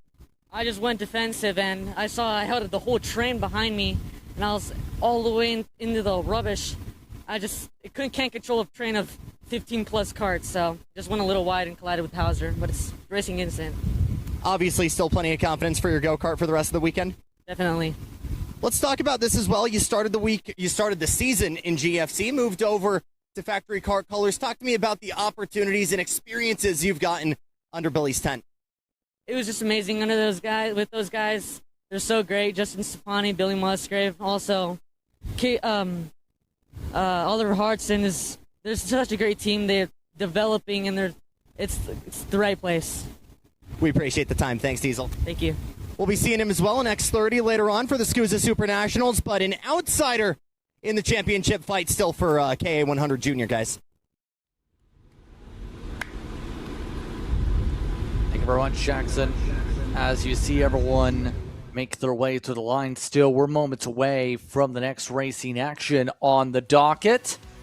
As the seniors are due up in about a minute, you see the green flag is already held sky high down in the paddock to get us ready for K100 Senior. Remember, Jackson Menchu in the chance to control things, but remember the last time they raced, just about before the lunch break, Axis, they were hard to break up.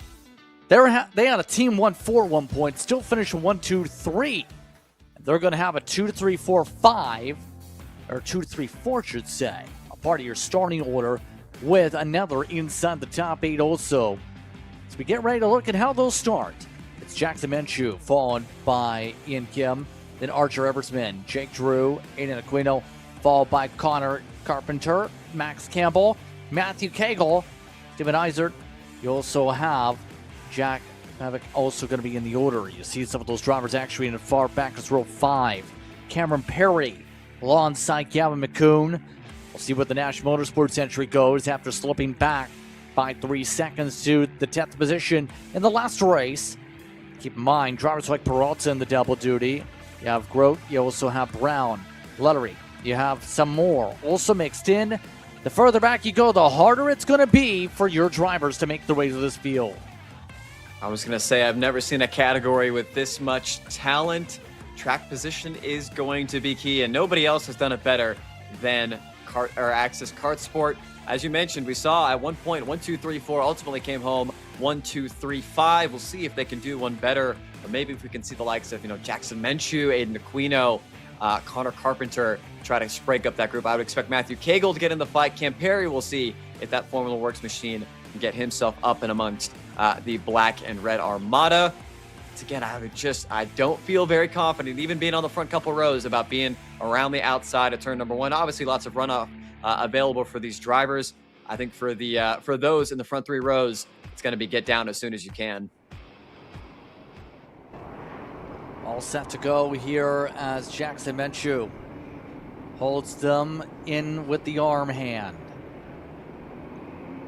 They're all set to go. Green, green, green. We're back underway. The cut into the grass. A little bit of trouble right there. Riser to start. Able to stabilize as some of the Axis machines make contact. All sorts of scrambling in the battle for second.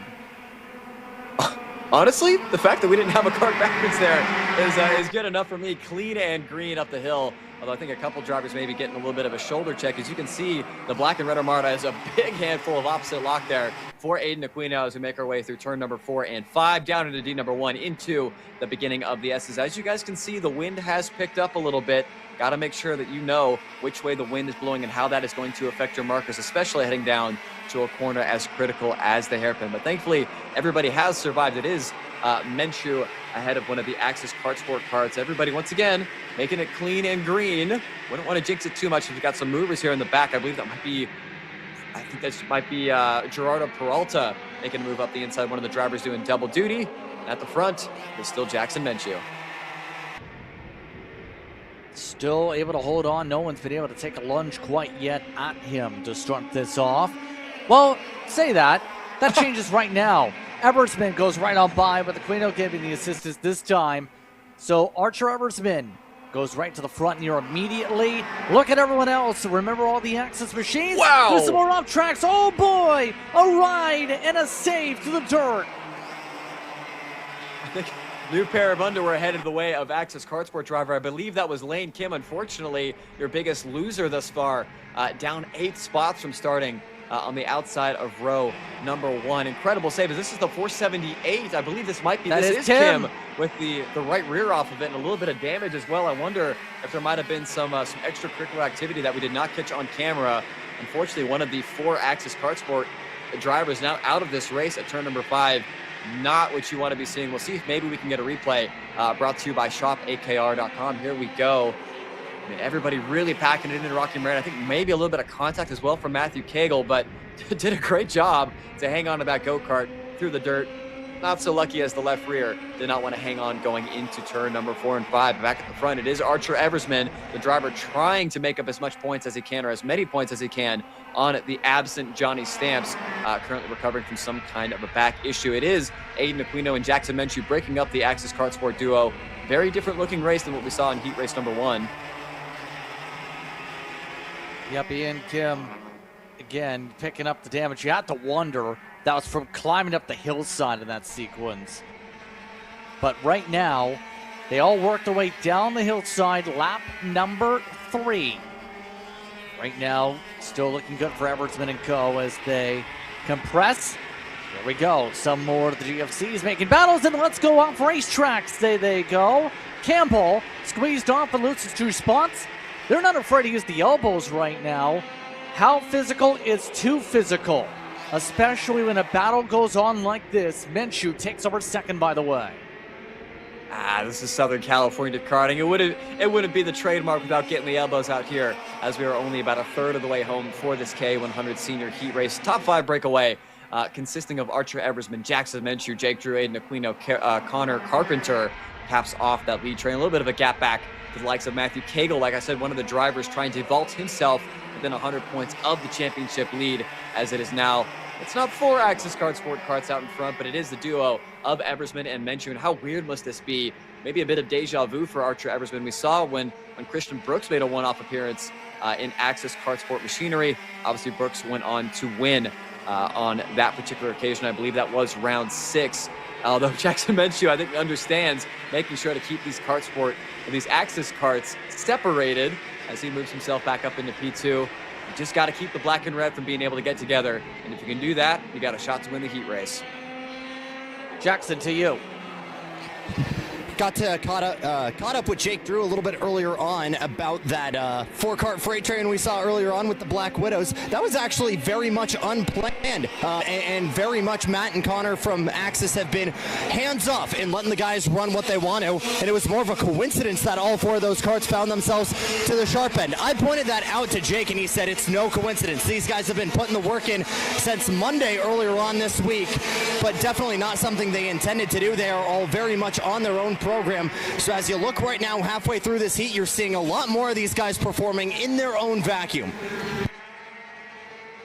Seeing that come into play, and of course, I believe it was alluded to the previous time of the teamwork that you may see come into play. Obviously, some teams will say, okay, you must stick to the game plan, stick to the script, if you will, in some cases.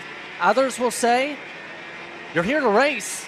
Let's race and battle it on out. And we've seen the let's battle it on out really come into play. Now we see 2 of the Axis machines up in the main group. Complete lap number 5. See the point to the inside, and immediately Eversman says, I'm going to try and defend. Menchue tries to go through. Contact for second. Eversman trying to cross over, takes over P2. Great little over-under there to limit the bleeding for Archer Eversman. The Black Widows, I like that. Wow, what a move up the inside. I believe that was Carpenter going up the inside of Aiden Aquino. I think a little bit of an unforced move. Didn't really need to make that, but got the job done going up into Rocky Moran. This has allowed the top 3 provisionally to break away. I love the aggression here from Jackson Menchue, not allowing to get swallowed up by the pack. I think if for those of you that have kept up the whole season with Jackson Menchue, really, really quick, just never seemed to be on the right side of the shuffles that happened here in this race. And you can see even at the midpoint, Jackson Menchue is not interested in giving up the race lead in that Calvo Driverman Development OTK machine. Although, unfortunately, it's going to be an Axis freight train through the Poconos just once again. Like I just said, just cannot seem to find himself on the right side of the shuffles. And also the Black Widows, I like that. We had the Crocs versus the Zebras last time out when we covered the Saturday night shootout up in the Northwest. Now we got some Zebras versus the Black Widows. I like that, Jackson Lambros. Yeah, you see that right now with Drew now up at the front of the field. Wow.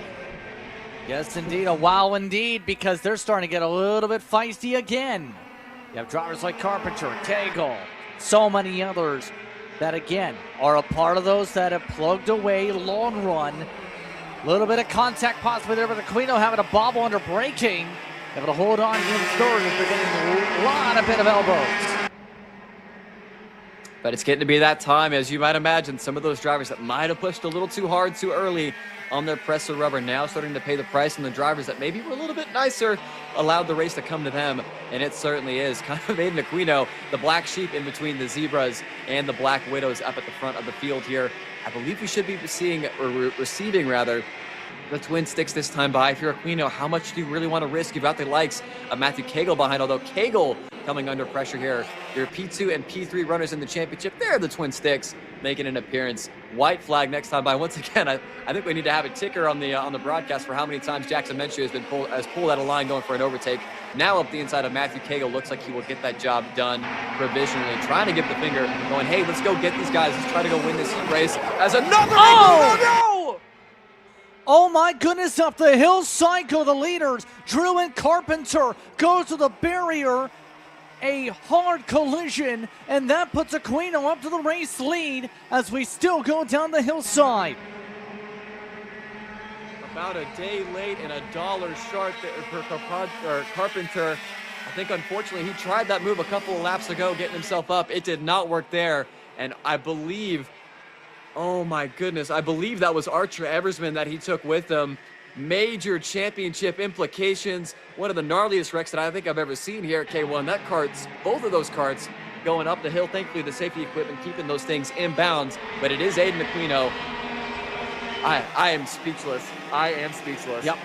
Eversman is still on the racetrack, by the way. He's still in second position. So again, Drew and Carpenter are the ones that have fallen down the pylon with the contact. We're on the white flag lap. Final time around.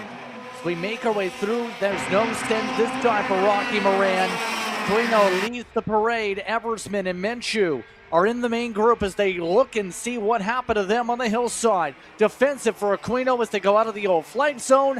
Eversman trying to find a way to crack something by the time they get down the hill.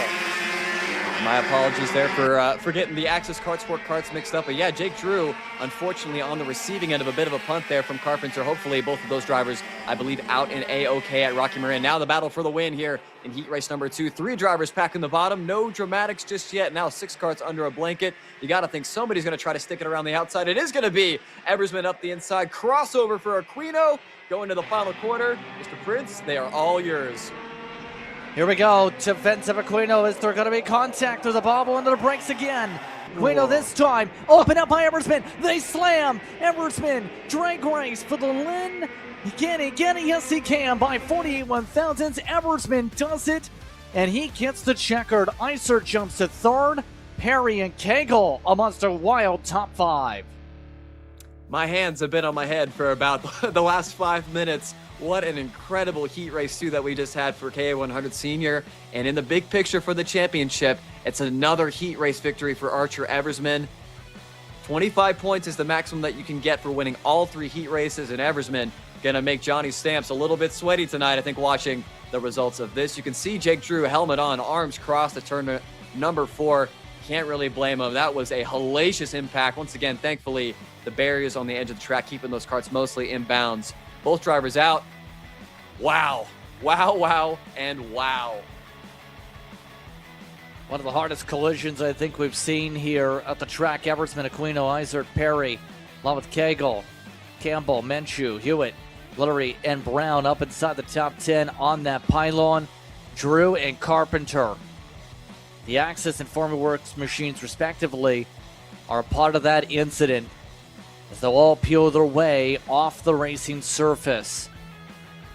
Let's take a look at the Shop AKR replay and watch this. This is for the lead. Drew was in front. Just a day late and $1 short. There's just not a gap there. Wheels touch. Drew goes backwards. Thankfully, for one of the photographers and our cameraman up there at Rocky Moran, karts going backwards through the barriers. Thankfully, both drivers once again getting out A-OK. Drama, drama, drama. That's why you love it. That's why you hate it. Keep in mind, we still have one more Heat 2 to go. That's how quickly the afternoon's gone. KA100 Heritage and X30 Pro are due up next for their 9-lap Heat race. Then we go through the rotation again. It's going to be interesting to see what happens in the third rotation after KA100 Senior had that wild moment just moments ago. See that all the way to 3:25 p.m. Pacific time here today for your start times. So an interesting day continuing on here on Kart Chaser as we get ready to see where the racing takes us next. We're just moments away when the Heritage and X30 Pro drivers head onto the racetrack after, remember, some physicality there amongst that respective class earlier on. We can tell you this, there was a driver that actually got a disqualification for bad maneuver. That would have been Hederick. That was a part of those who ended up getting not classified in that race. It still went to Kosner for the race win when it came to Heritage to pick up the 50 points amongst the classification.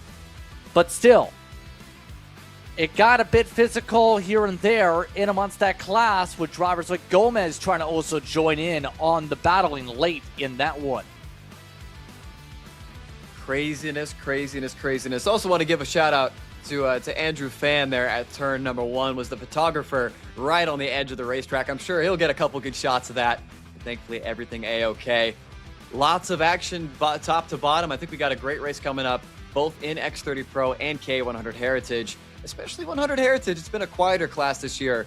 We had a great little heat race number 1 for those tuning in a little bit late. Hopefully, the good times keep on rolling. Super excited to see what we're going to see here for heat number 2.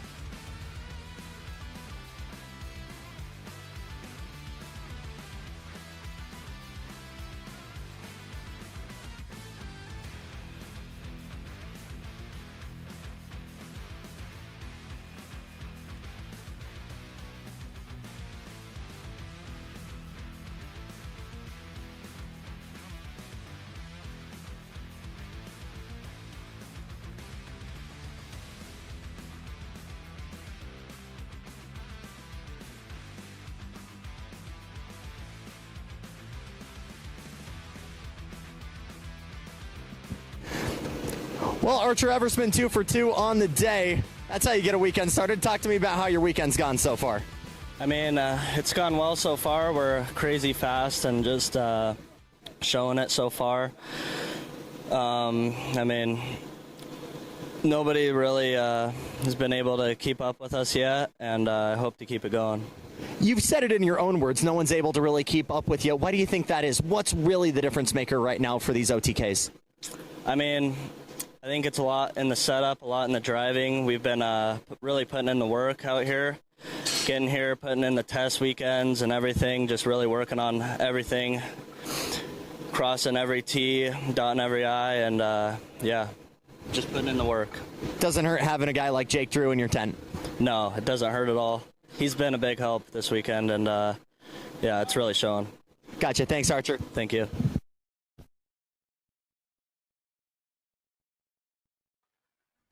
Archer Robertsman taking the time to speak was there, and as you can see, there is pickup going on for the drivers. They'll clean things up.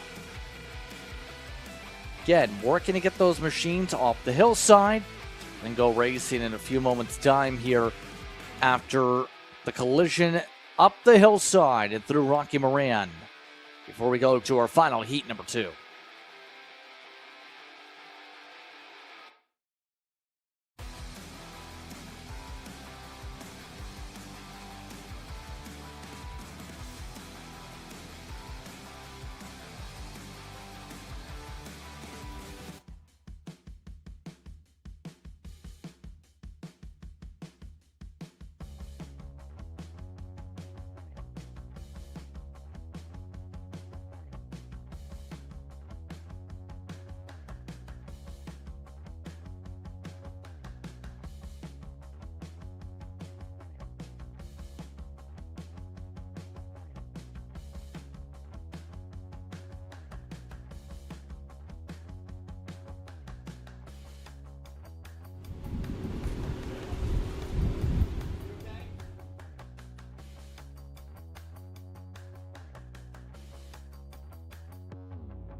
Well, a scary moment there for Jake Drew in qualifying heat number 2 there in Rocky Moran. Jake, walk me through what happened. Yeah, I got to the lead, was trying to manage the race. They were getting pretty racy there, so I figured it was time to take care of it, and was doing a good job. Felt like I was in a pretty safe spot and got killed. Is what it is. We'll fix it up, and we'll go at it for Heat 3 and try to salvage some points and start up front for the Super Heat and take on the rest of the weekend. Disappointing way to end Saturday right now, because it looks like Connor and Matt have been taking good care of you. Yeah, Connor and Matt do a great job. Yeah, a little unfortunate to just kind of get run over right there, but that's a product of the environment right there. It happens pretty often out there. It's just not very often that it ends in tragedy. So we'll see what happens for the next one. Hopefully everybody calms down a little bit, because I don't want to see anyone else in that position, and I don't want to be in it again either. So hopefully we'll all calm down a little bit and just have some fun racing. That's what it's supposed to be here for. Thank you, Jake. Thanks. Guys. Thank you very much. As the next group is already on the racetrack, obviously Drew with some interesting words there. Peralta leading things off for Heritage and Pro. The pros starting up with Carmselli. You also have Keys. You have Bishop going to be up there in the order. Then you have Kastner along with Gomez. Kastner are going to be starting things off amongst those in the Heritage class today. We have one more tab of drivers that will roll their way from the Poconos to the tram lines. That will also feature drivers like Hederick, should say. And you have Isaac also with in the order. 9 karts ready to battle in their respective class duels. Gotta be curious how this goes after the bar has kind of been placed at a point which is pretty high for the intensity potentially. It is pretty up there, but if there's one thing that we've seen thus far this season in X30 Pro, the intensity has never been short. Even if the fields might be a little smaller, we did not get to see really what Gerardo Peralta had under him in that first heat race. A little bit of a puncture, unfortunately, brought that to an early end for the Mexican 2B racing drivers. So hopefully, not going to be a Sergei Karamaselli runaway. All 4 of these drivers, I'm sure, going to want to win it, as well as the 5 in KA100 Heritage. Mr. Prince, take it away. Down the hillside we go. Green, green, green. We're underway. Peralta gets some fire off as we begin this 9-lapper. Takes the ball break for heat number 3. Look at that on the outside. That was immediately a Sin that sees a change up in front. You're immediately for Vergier to take over the race lead. That took all of 10 seconds. I was going to say, looked like Gerardo maybe let him have it up the inside of turn number 4, and just as quickly as you can take it is just as quick as you can give it away. And needless to say, I don't think Wrigley Keys is going to be cutting Sergei Karamaselli any breaks anytime soon. So single filed out for your top 4. 2B Racing, MSRT, Maxwell Motorsports, Nash Motorsports, and RPM Republic, sponsored by Dream, inside this top 4. Hopefully, we get ourselves a little bit of a battle. We'd love to see these X30 Pros. This is the premier category on offer here for Champions of the Future. And hopefully they put on a show worthy of that moniker. Behind it is Ryan Kastner ahead of Tony Gomez. It seems as though the KA100 Heritage drivers have made it through clean and green. I believe Gomez has actually jumped himself up into the race lead. So good stuff there from your provisional 2026 champion. And here comes Keys up the inside. And switch back. You see the replay in the bottom corner, by the way. See that from the outside initially. All while in Heritage, the same thing happened with Gomez making the pass up to the opening corner. So both positions making a move, and wonder what's going on here. It's seen a point downward, down by the 604. Carmselli losing a bit of ground here to Peralta. Not sure what that signal would have been. I think that's just working together, but typically in this category, when you see something like that, you get past the next corner. So surprising to see Wrigley Keys kind of bend the knee there and opt for some discretion over valor in that Nash Motorsports machine. Still looking, I should say, looking back at the KA100 senior race, we saw especially some drivers under the GFC banner, the Cam Perrys and the Matthew Kegels, really kind of take their time, and the race did come back to them at the end, just being nice to that press of rubber, making sure that you bring it into a good window before you really start to lean on it. You don't want to knock the good off the tire too soon, and I wonder if we've got something going on here as well, as Wrigley Keys goes ahead and gives himself a little bit of a knock to the side of the helmet, giving the sign to Nolan Bishop going, hey, let's work together, let's focus forward. That last time by, it was Gerardo Peralta showing the speed of this Carlos Sainz 55 go-kart at a 102.6, absolutely ripping around this extended K1 circuit with the Ds added in. You can see a lot of opposite lock there for Karamaselli. We've heard many, many times before that these Kart Republics are very, very sensitive. They're either, in the words of their own Sergei Karmaselli, either the fastest go-kart on the track or the slowest go-kart on the track. And at the moment, it does seem as though, at least not yet, that kart is quite in the window that he would like it to be. Exactly. We're seeing the big speed difference right now coming into play. Right now, Keys around the 103s at the moment, but they're running about a few tenths quicker. And for second and first positions in the train, as Bishop just isn't able to get flush to the rear end or get close to it. Again, you don't want to risk the pushback either by trying to give the kiss that way. Push them along, just got to stay in a line like a drafting train, but it's slipstreaming, if you will. Takes a little bit of effort with these machines as we're on lap number 4. Peralta, purple laps for 3 straight laps for one of the drivers who picked up wins the Cookout Summer Shootout but 4 weeks ago, part of those late model runs. Yeah, pretty, I mean, about as far apart as I think that you can get from a super late model would be one of these non-shifter 125cc tag go-karts. Sorry, I know there are some that don't particularly like this category getting called tag, but it is X30 Pro here on offer for champions of the future.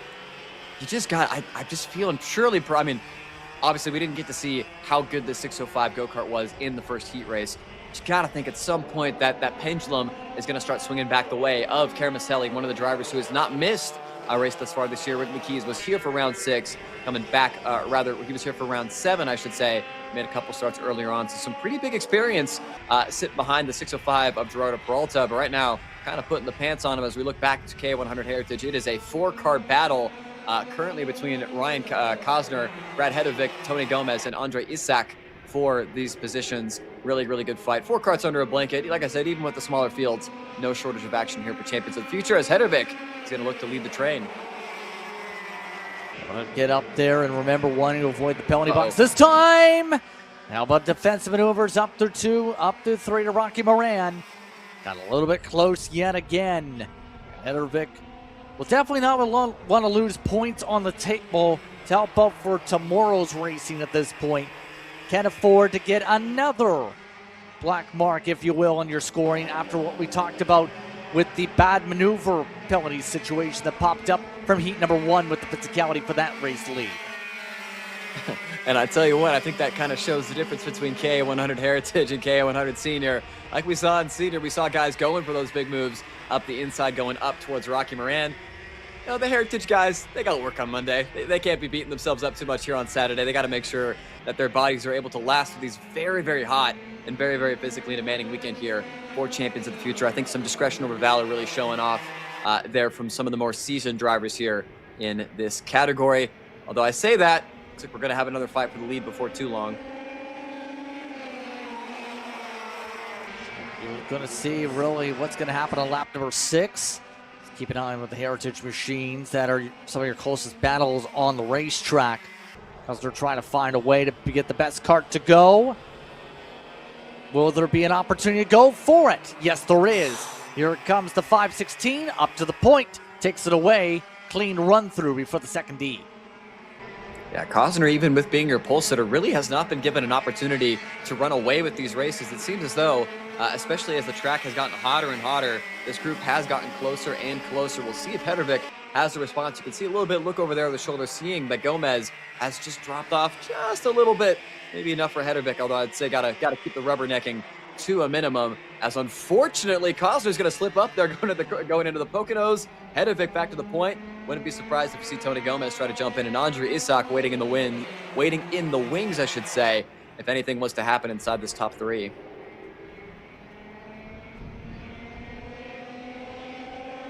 Let's see. Marcin up the inside, and oh my goodness, did you see that? Hedovic's bumper nearly got shredded to bits. A little close. Little close for comfort there. We'll see if we can get a shopakr.com replay. But either way, everybody survives A-OK. Tony Gomez not going to opt to go for the move. It just seems like this best kart of Ryan Kosner just not as planted as I think he wanted. Obviously, really, really hot conditions here. Some conditions that maybe these teams haven't seen thus far, especially those coming from either Northern California or out of state. Their first times here at this K1 circuit. A very, very tricky beast to try to tame, as it will be Tony Gomez looking up the inside. Your 2026 provisional champion, not letting anything go to chance. Going to have to be put around the outside of the Poconos. Going to have to back out here. Hedervik's going to go ahead and let him in. Although Hedervik, with the momentum trying to look inside, it is a, once again, 4-cart battle for the win here in K100 Heritage. The bigger kids, or the big kids rather, as our colleague Jackson Lambros likes to call them, putting on quite the show as the twin sticks have been pulled out. Peralta continuing to control things up. One of the drivers has appeared in trucks in NASCAR Mexico competition. Hedervik again on the send. This time getting through. And they'll continue to fight. Yet again, here comes Cosner Gomez down the order yet again. Let's see this replay. You had your eyes perk up from this peel off. That was almost like ripping apart a piece of gum.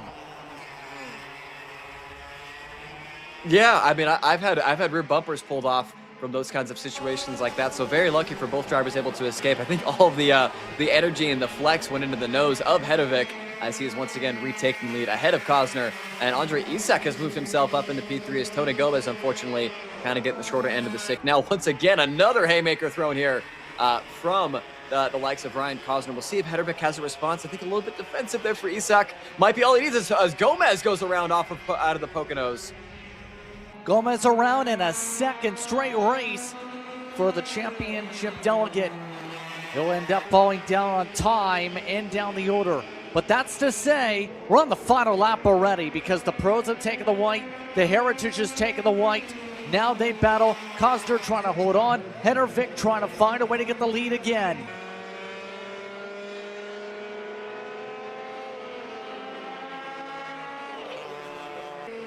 See just how things are going up at the front of the field, though, for Peralta.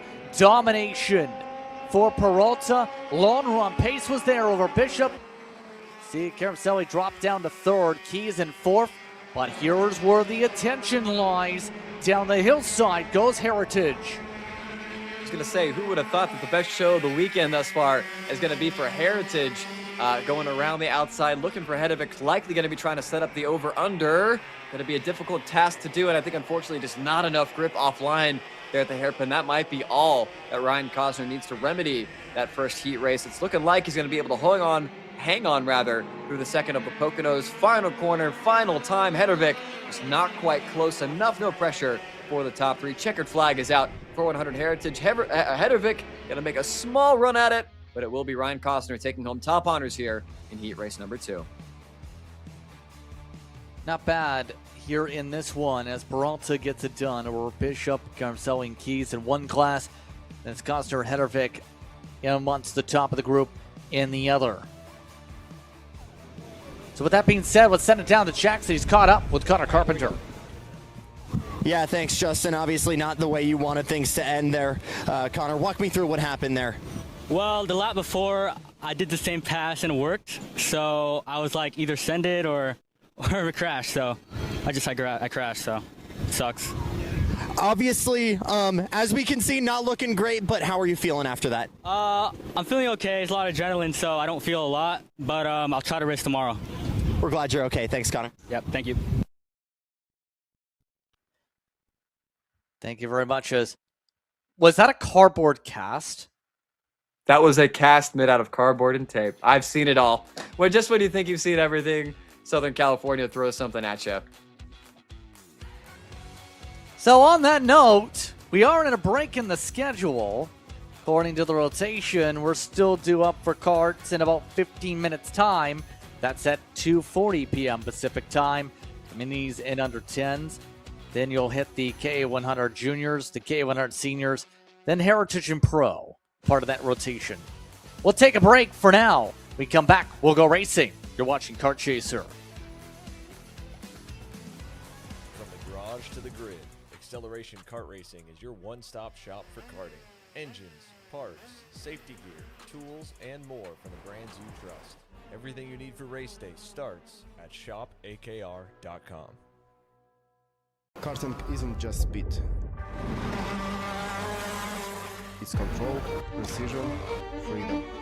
At Atlanta Motorsport Park, Kart Freedom isn't just a team, it's where drivers are made. Are you stuck with your kart racing? Not sure the ideal kart setup? Or going to a track for the first time? Well, Kart Class has the answers for you. Our online portal has a wealth of experience and knowledge to help your kart racing. From kart setup advice to track guides that are targeted specifically to your circuit, or the driver coaching aspect with mindset, racecraft and driving techniques. If you want to take your karting to the next level, visit us at kartclass.com.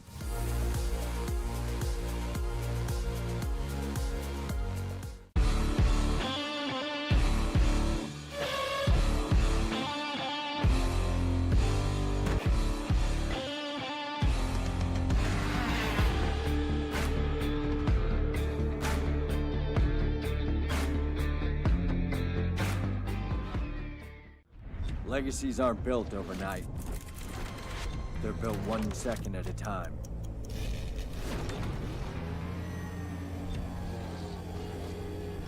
Never taking a lap off,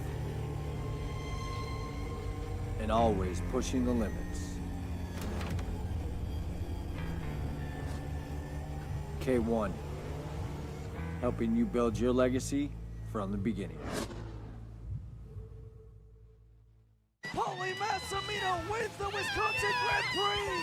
James Overbeck on start number 2 gets win number 1 in OKN Stars. On track or off, Brandon Jarsekrak Racing delivers elite performance. Led by 4-time Pro National Champion Brandon Jarsekrak, our team masters driver coaching, data-driven analysis, and mechanical precision at every national event. Contact us today at BrandonJarsekrakRacing.com. Are you ready to get behind the wheel? From Formula One to NASCAR and IndyCar, all the pros start here.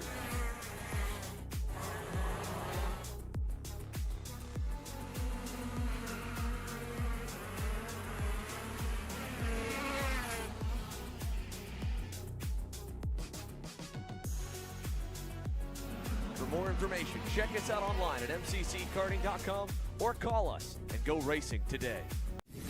When it comes to innovation on the track, Odenthal Racing Products leads the pack. From the highly popular EasyGP camera mounts to our tough case to GoPro case, racers everywhere trust ORP for strength, reliability, and precision. We're proud to be the #1 engine mount manufacturer in the USA. And with our new Easy Bumper Retainer System, you won't get caught out with a failed bumper bolt again. Odenthal Racing Products. Lead or get left behind.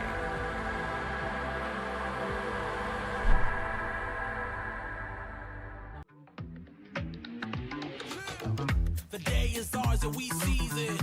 Haters, man, they got reasons. Grab the moment, we freeze it. Cold to the touch, all what a rush. Follow your heart, homie, go where the love. Let it rain, let it flow, let it flood. Swimming in good vibrations, it's a celebration. It's the liberation of everything we are. Every time you in the clouds, they gon' try to bring you down. Do not let them try, go ahead and get it, get it, get it, get it. Kyle, what are you doing? It's got my new Greyhound seat. You don't even have a cart. Doesn't matter. I have a Greyhound. Who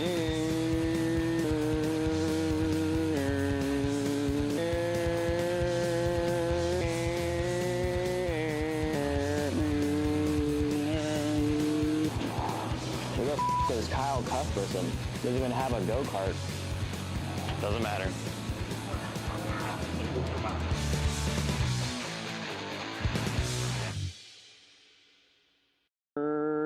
Cuthbertson through on Turney. Turney in the dirt.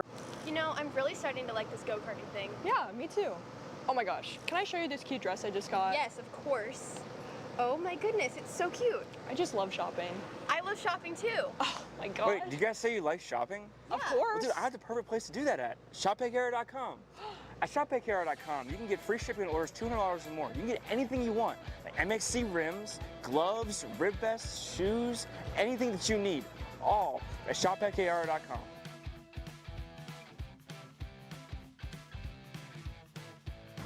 Who is he talking to? No idea. But we're gonna have to check it out. Sounds like a great deal. Sure does.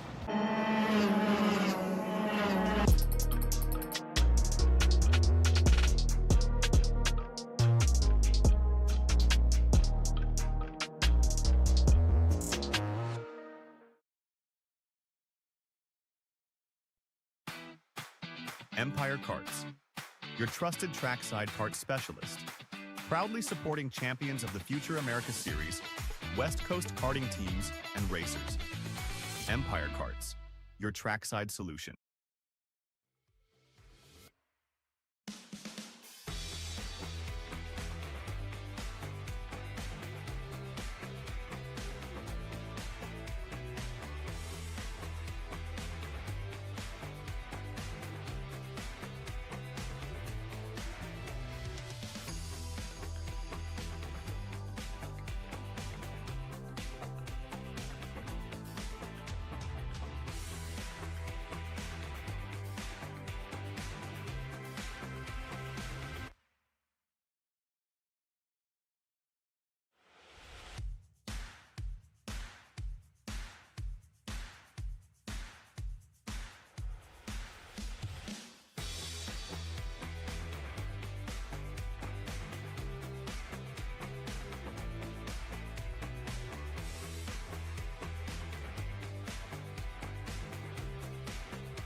The engines are revving and ready to go.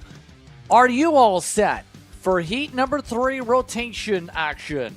Champions of the Future America Series continues its 8th round of the season as the minis and the under 10s all hit the racetrack as one unit. Just a pristine help with you alongside Jackson Lambros, who is down trackside, as we get ready to go and find out which one of these youngsters gets the job done this time. Remember the order: Hernandez and Tavi, then Carlucci, alongside Postel, Kendall West, Asher Pazonsky amongst those inside the top 6 here today. So look to charge ahead. Then you will look around 7th. It's where you find the under 10s, such as Carson Bishop. You also have drivers like Adriano Kirlin, who has been very quiet today in the Precision Driving Concepts machine. Mediagic is down there alongside Lincoln Close. You also have Purdy. Trey Saunders has been on property, by the way, here this weekend. We haven't even mentioned Trey's name at all this weekend after having such a good run in the opening round he appeared in. I was going to say, I believe Sanders actually won the previous race, was one of the mighty under 10s of round number 7. We'll see if that gold standard Team Kart and Kart can find his way, their way up into the front of the field. Once again, Emiliano Hernandez and Ben Tavi. We've seen Tavi have the qualifying speed. Wonder if maybe they finally hit the nail on the head with those Nash Motorsports cars, because it has been all Position 1 Motorsports. We'll see if that holds true for heat race number 3. Let's find out who's got the long run, 6 laps. No, that sounds short, but hey, you've seen how wild things have gone up the course of the weekend. We're underway. And after this point, they're going to have to think big picture, longer races on Sunday. They're underway with the battle already on. Look at drivers like West with a good start. As some of the Nash machines get shuffled down to 4th and 5th, they'll work their way to the D section. A lot more of the same of what we've seen at the beginning of these races. I mean, Kendall West from the inside of row number 3 has Lachlan Postel, unfortunately, going to get trained there by the 2 Nash Motorsports machines of Maddox Carlucci and Benjamin Tavi from Maddox. Sure, you got to be thinking big picture here. Just keep it clean and green, and the championship is looking pretty good at the end of Sunday. But it is 2 Position 1 Motorsports carts ahead of 2 Nash Motorsports machines, and everybody else is trying to play catch up. The likes of Bazonsky, as well as Carson Bishop, as well as the likes of Lachlan Postel, who seem to be so quick, just like we've seen in the other categories. Not necessarily the worst thing getting, dropping this far back. As long as you've got your cart set up for the long run, should be A-okay, and still a long way to go here for these kiddos.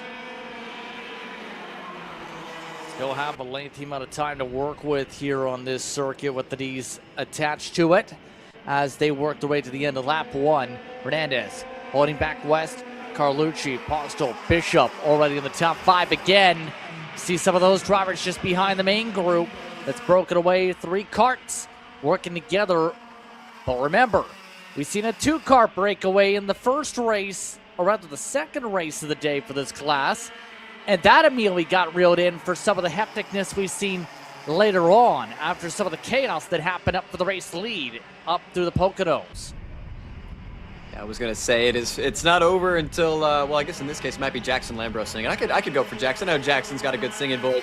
Not over until the Lambros sings. And Lambros is not singing just yet. Got to wait until we see the Twin Sticks to really see who's going to be in the fight for this race win. Provisionally, it is the 2 Position 1 Motorsports machines of Emiliano Hernandez and Kendall West. Remember, Kendall West had that mistake in the first heat race. Unfortunately, that driver dropping the left rear in the dirt going into turn number 5. She went for a spin and kind of ruined her first heat race. Then for Emiliano Hernandez, about a lap later, got involved in the Carson Bishop flip. Thankfully, both of those drivers putting their demons from early in this morning behind them, doing a really good job to really stretch that gap out. Maddox Carlucci is actually losing quite a little bit. That last time by, lost about 2.5 tenths to your front 2, really working well together. We've seen this from Position 1 Motorsports thus far this season. Asher Bazonsky closing in as well to the back of this battle for what is looking like it's going to be P3, as Carson Bishop has actually set the fastest lap of this lead group at a 110.9. And of course, right as I say that, Maddox Carlucci has a great Rocky Moran and closes right back up to the top 2. Jackson, are we singing yet?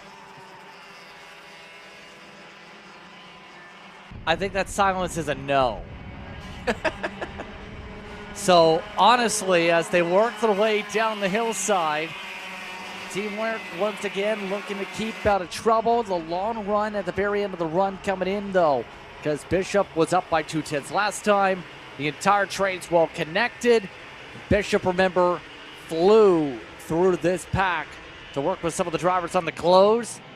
Let's find out if Carlucci's going to have enough to keep this going from the small bit of draft to the large bit. Coming up to start lap 4 this time by. The interval they'll have to close up to be exact. It's going to be about half a second. That's still within draft range, but it's going to require a quick swap here for that pass. Postal, Amonso's trying to go after it. And this is all just playing right into the hands of the Position 1 Motorsports teammates of Hernandez and Kendall West. Really, really liking what they're seeing out of the imaginary rear view, as you might be able to call it, as really impressive stuff as Kendall West is actually going to go, actually, boys, you can go ahead and move over. I'll go ahead and take over from here as she moves herself up onto the top spot. Unfortunately, really strange corner there from Emiliano Hernandez. Really lost a lot of time, and unfortunately, is kind of going to wind up being the bridge to bring in the likes of Lachlan Fossil, Carson Bishop, Asher Bazanski, as Maddox Carlucci, unfortunately, seems to not quite have what he needs to be able to go after the big positions. I will say just yet, we saw this from Maddox. I said this earlier, and I believe it was the second heat race, as Bazanski looking up the inside, going into the Poconos, a little bit tongue-in-cheek there. Unfortunately, the young man of Carson Bishop had to concede there to one of the more veteran members of this mini category. Also going to allow Adriano Kian to get into this fight for the time being. Still a long way to go as the top 7 slowly start to accordion, albeit we're running out of time as the Twin Sticks have blessed us with their appearance.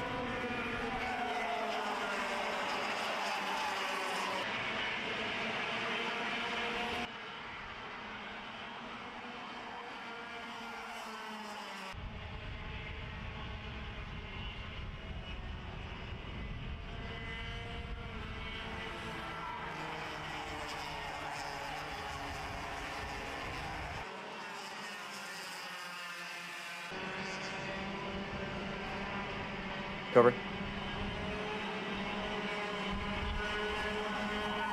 Still all Position 1 Motorsports at the front here, coming to the white flag this time by. The question will be, can Emiliano Hernandez hold on and be able to put himself in a position where he can capitalize on a potential stake from Kendall West? You can see, looking over his shoulder there, going into the Poconos, sensing the presence of Lachlan Postle. These Formula Works machines, at least in the mini category, really in K100 Junior as well as Senior, been able to close up these gaps, really be strong in the back 9 of these races as the white flag will be presented to our top 5. It's looking like it's going to be another clean race for Carson Bishop. That's going to go a long way into helping that young man try to secure the championship.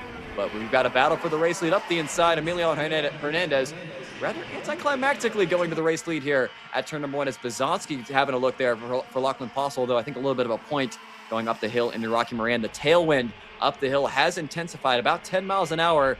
Could make things very interesting as we get down to the hairpin. Kendall West opting to stay in line behind Hernandez, not opting to go for the move up the inside. I think she'll look to make that move on the inside of the hairpin, but if she looks too far back, it's going to be a zebra catching from behind in Lachlan Postle, being pushed by Asher Bazanski. I think Lachlan doesn't really have much of a choice as Bazanski continues to close. This is where the big moments are going to happen. Final 4 corners of this racing circuit. Bazanski looking up the inside, not going to get there. Unfortunately, Hernandez is going to miss the corner. Kendall West going to capitalize on the mistake. Lachlan Postle going to be the odd one out going up into the Poconos. Not quite going to get their position 1 up. Motorsports still continue to hold on to positions 1 and 2. Looking like not too many crazy things are going to happen here at the end of this race. Into the final corner. Kendall West, the driver, that let one slip in the first heat race, remedies that. It's going to be a couple extra points picked up on Max Carlucci. Going to be a run to the line. Kendall West going to pick up heat race number 3. Emiliano Hernandez going to let that one slip. He falls to P2. Asher Bazanski caps off the podium with Lachlan Postle and Carson Bishop caps off the top 5. Your highest finishing of the under 10s. Carlucci down 3 spots, just something amiss there. And once again, Vrobel Gunner, Gunner Vrobel, I should say, in another Position 1 Motorsports machine, finding himself the biggest mover, up 11 spots, P8. Keep an eye on that 257, looking towards the heat races tomorrow. That is mini, all done and dusted. You'll be able to see the final results here. KA 100 Junior coming up next.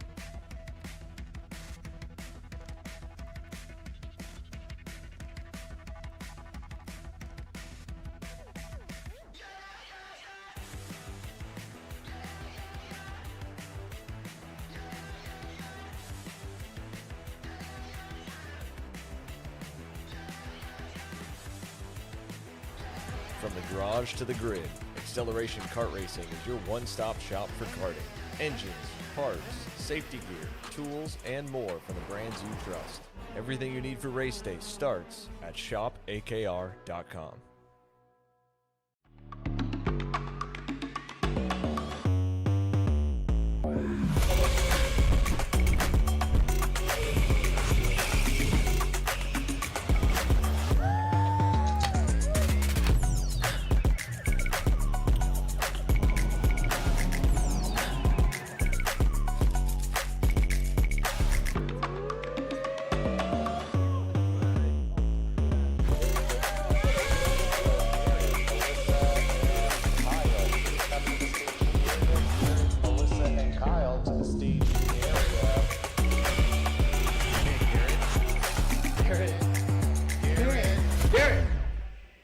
Let's go race. Come on, man.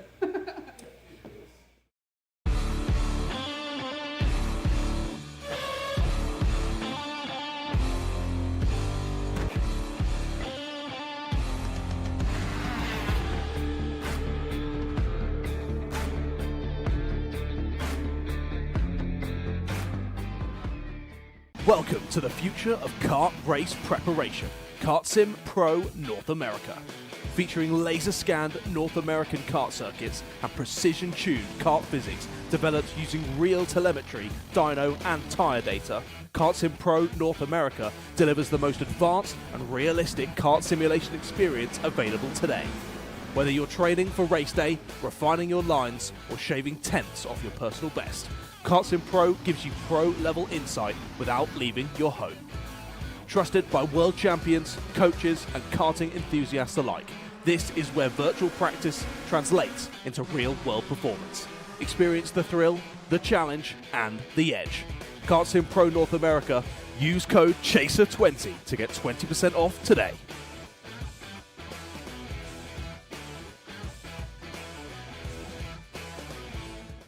K1 Circuit, the world's greatest outdoor karting facility, is now open. Open karting and rental session schedules are available online.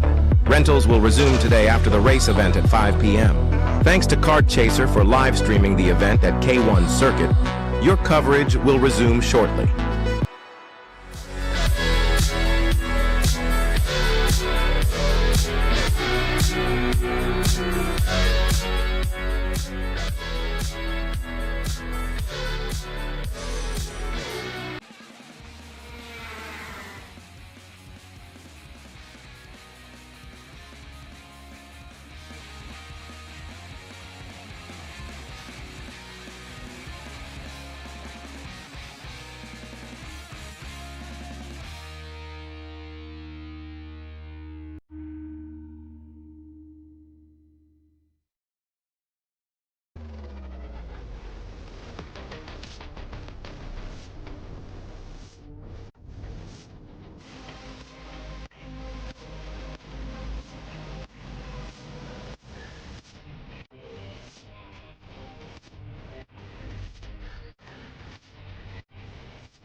The K1 Circuit Semi-Pro League.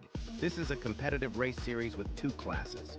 Junior Series for those who are under the age of 18, and the Senior Series for those who are 18 or older. If you think you have what it takes, come out and prove your skills on League Night. Both schedules are live on the K1 Circuit website. Your Kart Chaser live feed will resume shortly.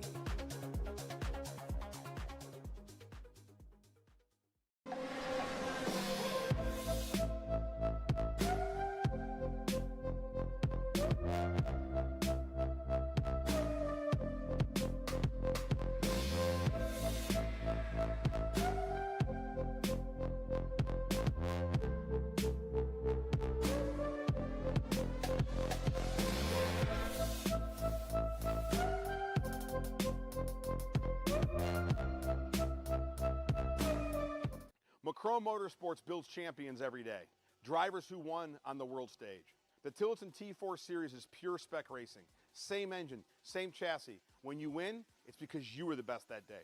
Your edge is not the kart, it's the setup, the strategy, and the race team. With our Arrive and Drive program, you simply bring your gear, we provide the equipment and the championship-winning support to every event. Stop wrenching, start racing. Your path to the T4 Nations Cup in Spain starts with us. For more information, contact us at macromotorsports.net.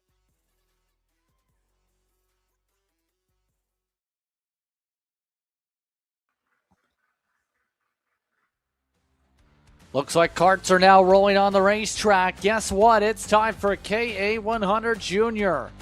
As you can see, Jesus Bazanski up at the front of the field, but it's Forrest Blair that leads it over Ramirez, Spears, Wagner, and Hauser.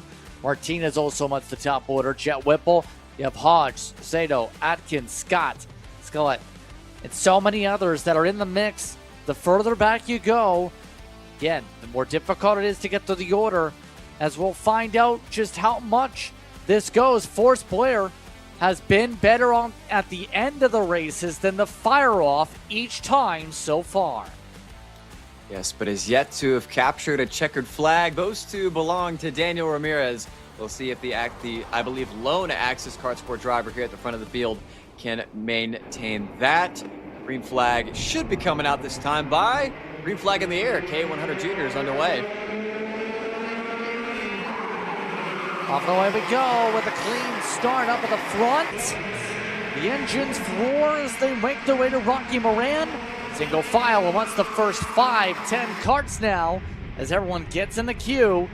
Now looks to try and see where things go. Already you can see though, drivers like those in the heart of the pack like Hauser already picking up track position to start up to third.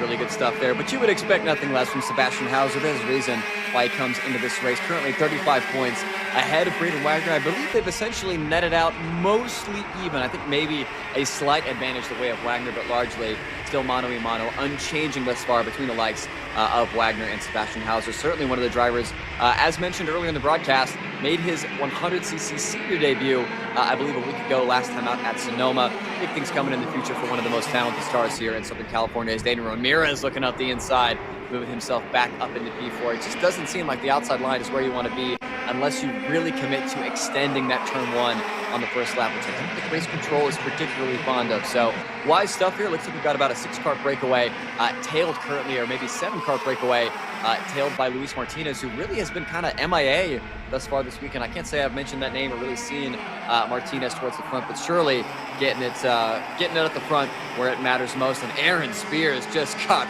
freight trained from P2, dropped the Nash Motorsports machine down to P7. Big shuffle down the order again. Work down the hillside once more. Hauser trying to close up and again going right back to signal saying, please work with me to close this gap. Bazanski though, one of those that try to get the Bazanski sweep in heat number 2 competition. And right now you can see pulling the chain to say we've got to go. Keep up the gap. He's going to bring some friends. That time brings on Wagner as they immediately say, I'd like to be the leader of this group, thank you very much. No, if I had a nickel for every time that Sebastian Hauser tapped the back of his helmet after immediately passing somebody and then immediately got repassed, I think I'd have about 17 nickels, which is oddly specific, but I think very accurate. It just does not seem like very many of these drivers want to work with Sebastian Hauser. I think he's kind of, like I said, a driver looking kind of towards his future already. Those that are trying to make a name in this junior category, not wanting to give any helping hands to your championship leader and that very, very fast HRT machine. He is going to have it all to do now, coming from position number 6 is Braden Wagner. After a little bit of a rough start, making his way back to the head of his train. Although I got to say, they got to be careful. Forrest Blair has been on one. We've seen the strength of this kart very really reminiscent to what Hauser's strength has been thus far this season, where, it kind of hangs around the beginning of these heat races, and once we get the cross sticks at halfway, something flips, either a switch, maybe saving a bit of tires. We've got one driver going way off on the entrance to the Poconos. Got to make sure that you reel Forrest Blair back in before he gets too far out in front, and I think maybe, just maybe, Luis Martinez might have heard me about him being MIA. Not MIA at all in this third and final heat race. Well, unfortunately, going to find himself on the outside of turn number 1. Let's send it down to Jackson. He's got something to analyze. Jackson? We saw it a little bit earlier on as well, guys. A handful of guys going off, but none more than in lap number 1. Watch the top left side of your screen. This is Nicholas Hahn going for a little bit of an expedition. I'm not sure if it was contact or not. That long sweeping left-hander, maybe a little bit of contact, but goes sliding out into the Tech Pro. Talking to a lot of coaches before this third heat, and a lot of guys saying keep your head on a swivel, watch out for dives further back, but focus forward, make sure you're not totally driving off of your shoulders. That's why already Hahn is retired per scoring. But as they know, one of the drivers already 2 laps down off the circuit, so 2 different drivers out. First half of this one. Up front, the battles are on. Back and forth we go. Blair and Wagner swapping around a touch. This time through, it's Wagner that's got the upper hand, but guess who's coming? Looking for the sweep. Ramirez is up there. Well, some of the others have taken a big plummet. Hauser to 10th. I was going to say, we also had a couple karts getting together in the back. I believe 2 drivers getting stuck. It looks like it was Scharf, or rather Keel Scharf and Carson Vendano getting together at the final corner. Not quite sure we're going to be able to catch that on our replay screens, but it is now a 4-car breakaway as more karts go off. I think that might have been Aaron Spears.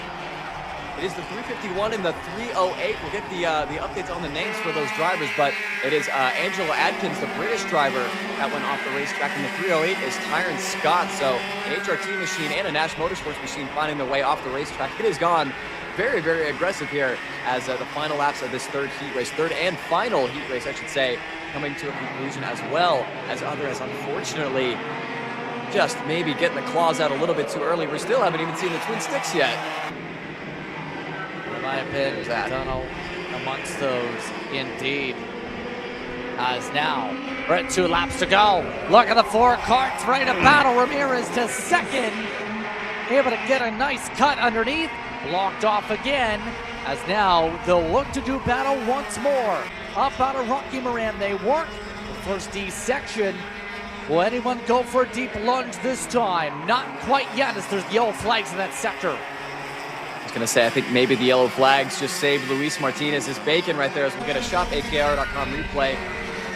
I mean, hard to say. I mean, the 351 all the way over the back on the motor side of the 308. You can see, as our colleague Jackson Lambos will call it, the Paul Tracy School of Sign Language getting on full displays. Unfortunately, Forrest Blair going to slip up there going into turn number 9, guys. We head towards the Poconos. It is who else but Daniel Ramirez moving himself to the point, as we will be receiving the white flag this time by, unfortunately for Ramirez, the Black Widow. If he looks back, he's going to see 2 zebras trying, I'm sure, to work together to see if they can dislodge himself from the race lead. Already you can see not wanting to wait around for the likes of Forrest Blair. White flag in the air for these drivers. We're rhyming everywhere. This could be as much as a 9-kart battle before this is all said and done. Who's going to have the rhyme or reason to make it down the hillside for a victory? Right now, Blair trying to hold on with some assistance from Wagner. Ramirez already pushed down the order compared to the previous scoring loop, down to 6th. Being up at the top 3. Hauser's trying to make passes on the outside of everybody. That's not working in the back end for 9th. But as they rumble down, will Wagner go for it? Looking like he's got a solid run built up. They approach the Poconos. Who's going to get the opportunity up to the final sector? This time Blair holds on. Yeah, Wagner just not quite close enough, as Bazanski putting a big move on Luis Martinez. It looks as though, I would say for the moment, that Forrest Blair is going to be good to go. Braden Wagner potentially lots of points being made up here. You can see Ramirez fighting in the back there. Not going to be the Grand Slam day for him. Aaron Spears looking to get to P2. Not quite going to get there. It's going to be a GFC Formula Works 1-2 to cap off this third heat race. And I will say, with Sebastian Hauser coming home P8, big points going the way of Braden Wagner. What a finish to K100 Jr. What a finish indeed. And that's why Blair's able to pick up this W. So no sweep when it comes to the races in this class, but we do see the long run speed come in for Blair to help stay up in the front this time. Let me rephrase that. Was able to avoid getting shuffled to the back, so the long run speed would be able to flex itself this time.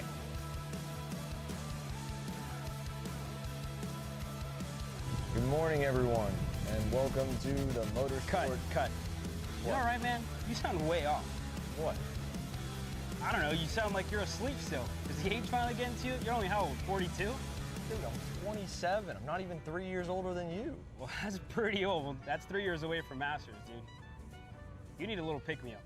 Try a Perico. It's a healthy energy drink alternative. Do you walk around with these in your pockets? I actually do. Always two, one for me and clearly one for you. Whatever. Not that old, dude. Did it help, though? Yeah. Pericazo. And you are that old.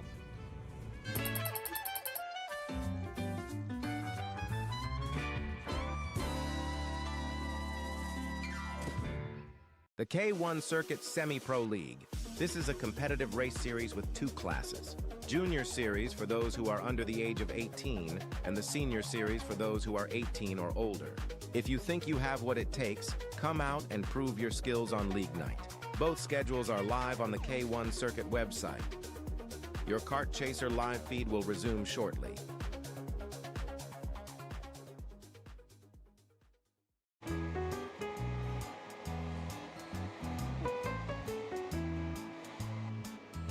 Gee, looks like we're missing the engine. What the hell am I supposed to tag? What do you mean? It's my Greyhound. It's all I need. Where's the rest of it? It doesn't matter. It's a Greyhound. You gotta make weight. Okay, you're good. I'm sitting by here with Kyle, our race winner. Tell me how you did it. You were blazing fast out there, and I mean, you don't even have a go-kart, man. Tell me about it. Yeah, you know, Norberg, Schmorberg, the Greyhound-powered Greyhound was great today. You know, it makes the difference. And the team's been working really hard back at the shop, and, you know, just shout out Greyhound. Thank you, Kyle.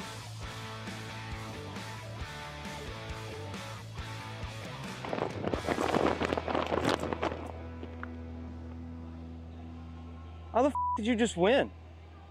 Doesn't matter. It's a Greyhound.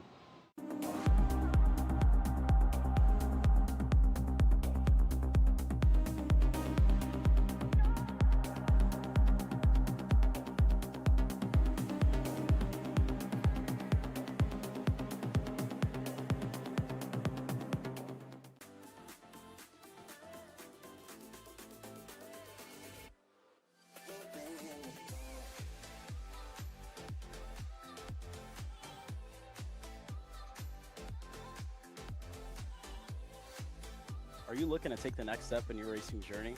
Well, look no further than PitFit. With 2 locations in Charlotte, North Carolina and Indianapolis, Indiana, PitFit trains drivers all the way from grassroots level karting to IndyCar and NASCAR with top-of-the-line personalized coaching to improve physical and cognitive fitness. For more information on programs, check out PitFit on Instagram or Facebook today. Hey guys, another Kart Chaser driver fitness episode with me, Chris G. And today, we're doing some upper back movements. Here we go. Exercise number 1 today we're doing is the reverse grip lat pull down. This exercise movement is one of my favorites because it works your grip strength, your biceps, and most importantly, works that lat area that also protects those ribs in the seat. Exercise number 2 today, the dumbbell chest supported row. Don't forget, good stretch at the bottom, and bring them right to your hips like that, keeping your back nice and arched, shoulders back. Think about having good posture in the cart.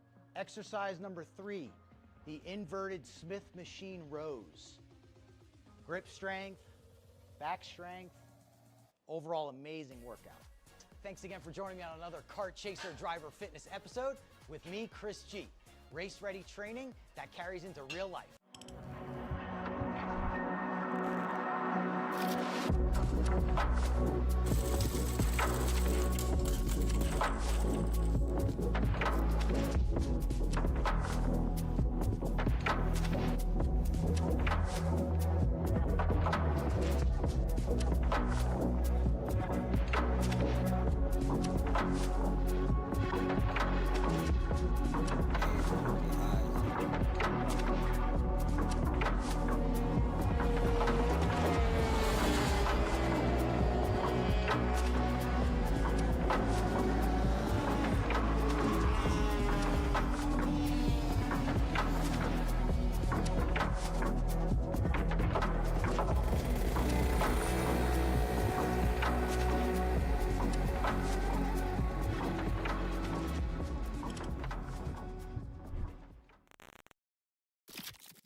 Well, our next point to bring up here on the day as we come back for racing action. You see all those flags down there? It is getting very windy. The flags are blowing pretty hard right now. It's kind of gusty. That's going to impact some of the handling here, Dean. Yeah, it's going to make these karts handle great through that first turn, and then you get to deal with a tailwind up into Rocky Moran. I'm sure we won't see any over-aggressive moves. It's not like we got K100 Senior coming up, as we just saw in heat race number 2. Hopefully, Jake Drew, as well as Carpenter, find themselves A-OK. Those karts hopefully have been repaired going into this third heat race. And we had some speculation. Looked as though maybe the rear of that go-kart for Jake Drew was bent up on the chassis side. I don't know if they put that kart on a table or if they've had to swap to a different chassis. That would, I believe, forfeit Drew's starting position, as that would be, not the chassis that he qualified with. Thus, Jake coming from the back. We'll see where Mr. Drew is going to find himself starting from, hopefully at the front of the field.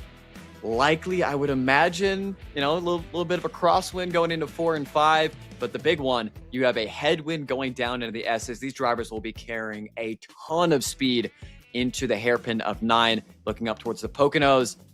And just for good measure, a little bit of a tailwind, kind of a crosswind going into the last corner could make things very, very tricky.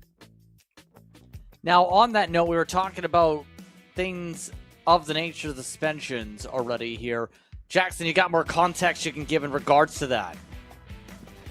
Minute you guys mentioned a part swap, Jake waved me over and said, no, we put it on the table, and I did actually see that firsthand. I walked over and watched them pretty much give it the mallet to try and get the axle out of the thing. It didn't require too much work is the good news. The bad news is things that were broken required a lot of bending back into place. But regardless, that Axis Kart Sport machine, the Red Speed, back on grid. We'll be firing off outside of row 2, guys. Thank you, Jackson, for that report. I want to point out something really interesting on this number 478, and I think most of the Axis karts, they've got this cloth, almost like this athletic shield, over where the kind of the tie rod meets the tire. I don't know if we want to, I kind of feel bad for Axis Kart Sport, but hiding the settings that they have, that's really, really interesting. I've never seen that before. Very clever from Smoking Fast, Matt Johnson, and the boys over there at Axis. Yeah, I mean, it's the same thing, I guess you could say, of blurring a chassis in a stock car to try and hide the speed bits no matter what the level is, because you don't want everyone to know the exact camber and whatnot and everything on those knobs. But I think more importantly, these drivers should just focus on one thing in the next few moments, to go to racing. As some of these drivers make their way into the karts, and as Jackson said, able to get that work done to make sure the karts involved in the incident are able to get themselves racing here. See, table coming into play, it looks like, for all of those karts to be able to get us to 1 until start. So with that being said, your keys to keep an eye on for this third heat race. Jackson Menchu's pumped there on the inside of row number 1, getting himself psyched up. He knows what he's got to do to beat the 4 Black Widows of Axis Kart Sport. The big things, track position. We've seen, you can be in the lead one corner, and in half a lap, you find yourself sitting 7th, 8th, 9th, or worse. Likely going to have to play nice and find a way to separate the Axis Kart Sports, the axis of evil for everybody else on the grid. I just got to think at some point, the Black and Red Armada has to be overcome by one of these drivers, whether it's Aquino or Cagle or others, maybe Menchu from the pole. It's going to be a matter of time waiting to see what these drivers are going to be able to do. Indeed, and again, KA100 Senior, 9 laps on the board. When they go racing here in a few moments, our penultimate race of the day, as Jackson Menchu leads them, followed by Ian Kim. You have Archer Eversman, Jake Drew, Ian Aquino, Connor Carpenter, Max Campbell. Going to be up in the order. Let's send it back down to Jackson as we take a look at your quid on screen. Just had one more look at the temp gun, and Dino, you are right. We have reached 142.1 degrees on track temperature. And you remember, with how sensitive these Preza tires can be, it'll be a little bit of a tightrope walk here at the hottest part of the day, and what is more than likely our hottest weekend of competition ever here at K1 Circuit Winchester. As we mentioned this morning, a race that won't only be about taking care of your tires, but taking care of the body for the remainder of today. Hydration is key. Making sure you don't turn your tires into melted rubber. Maybe another thing until you do the finale of the day, maybe. But really, this entire field is ready to see where they're going to duke it on out. A part of this grid, our third heat for K100 Senior, moments away from start, Dean. And just a reminder, these drivers will have to likely remain on these tires for the super heat for tomorrow. You know, you can get quite a little bit of points from these qualifying heat races, but largely the big points are in the super heat as well as the main event. Obviously, most drivers will be switching to a brand new set of Presa rubber for that. Got to make sure you have something to fight with. How much of that Presa rubber do you want to use up now, knowing that you might be a little bit shorthanded for our very long, although a little bit cooler tomorrow, a very long super heat coming up. Jackson Menshew from the pole position, Justin Price, they are all yours. Back underway as Menshew brings them to green. All the way through for the opening run up to Rocky Moran onward. Menshew holds serve. They've marched their way through, but the Axis machines all stay in line as they look to try and set something up. The Axis of Evil. You can see Jake Drew looking around the outside.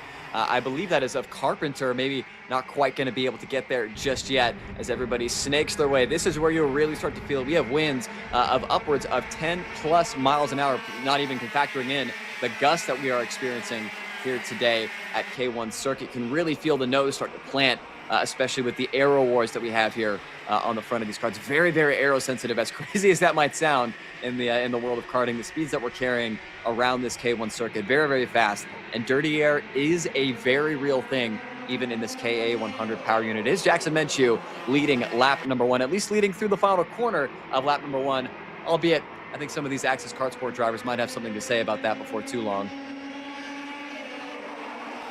Eversman up 1, +3, for example, for Peralta as well as Mondi up in the order so far. But right now, Menshew, he's got to be worried about these footsteps building upon. He's already going defensive.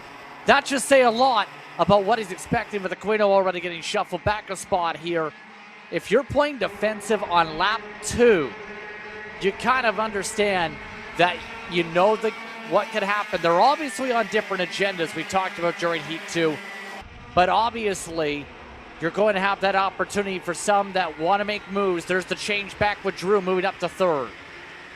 I don't know about you, Justin, but I'm a little afraid of spiders, and I think Jackson Menshew might be able to add his name on the list. He's got some Black Widows bearing down on him. You can see P2, 3, 4, as well as 6th place of Max Campbell, all for Axis Kart Sport. Slowly but surely, the group of 4 is going to be able to coagulate together. You just got to think at some point, and there you go. Archer Eversman looking up the inside, booking at turn number 1. Eversman takes over the race lead. Now for Jackson Menshew, you have to make sure you do not get freight trained by the rest of this Axis Kart Sport team. You can see a big move up the inside. I think actually a defensive move there from Jake Drew, not wanting to relive the accident that he had with Carpenter at the end of that second heat race, wisely covering the inside of Rocky Moran. That tailwind up into Moran is going to open up overtaking opportunities for those that are brave, although it's also going to open up potential opportunities for incident.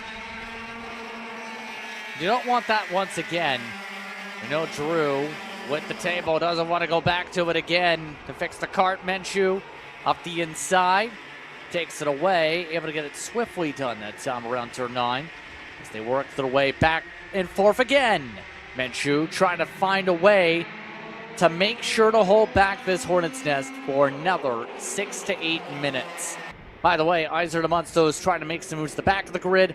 There was a bit of contact for second, though. As you can see, Menshew had to make it stick right there. It got loose. A little bit of touch to the left to retire.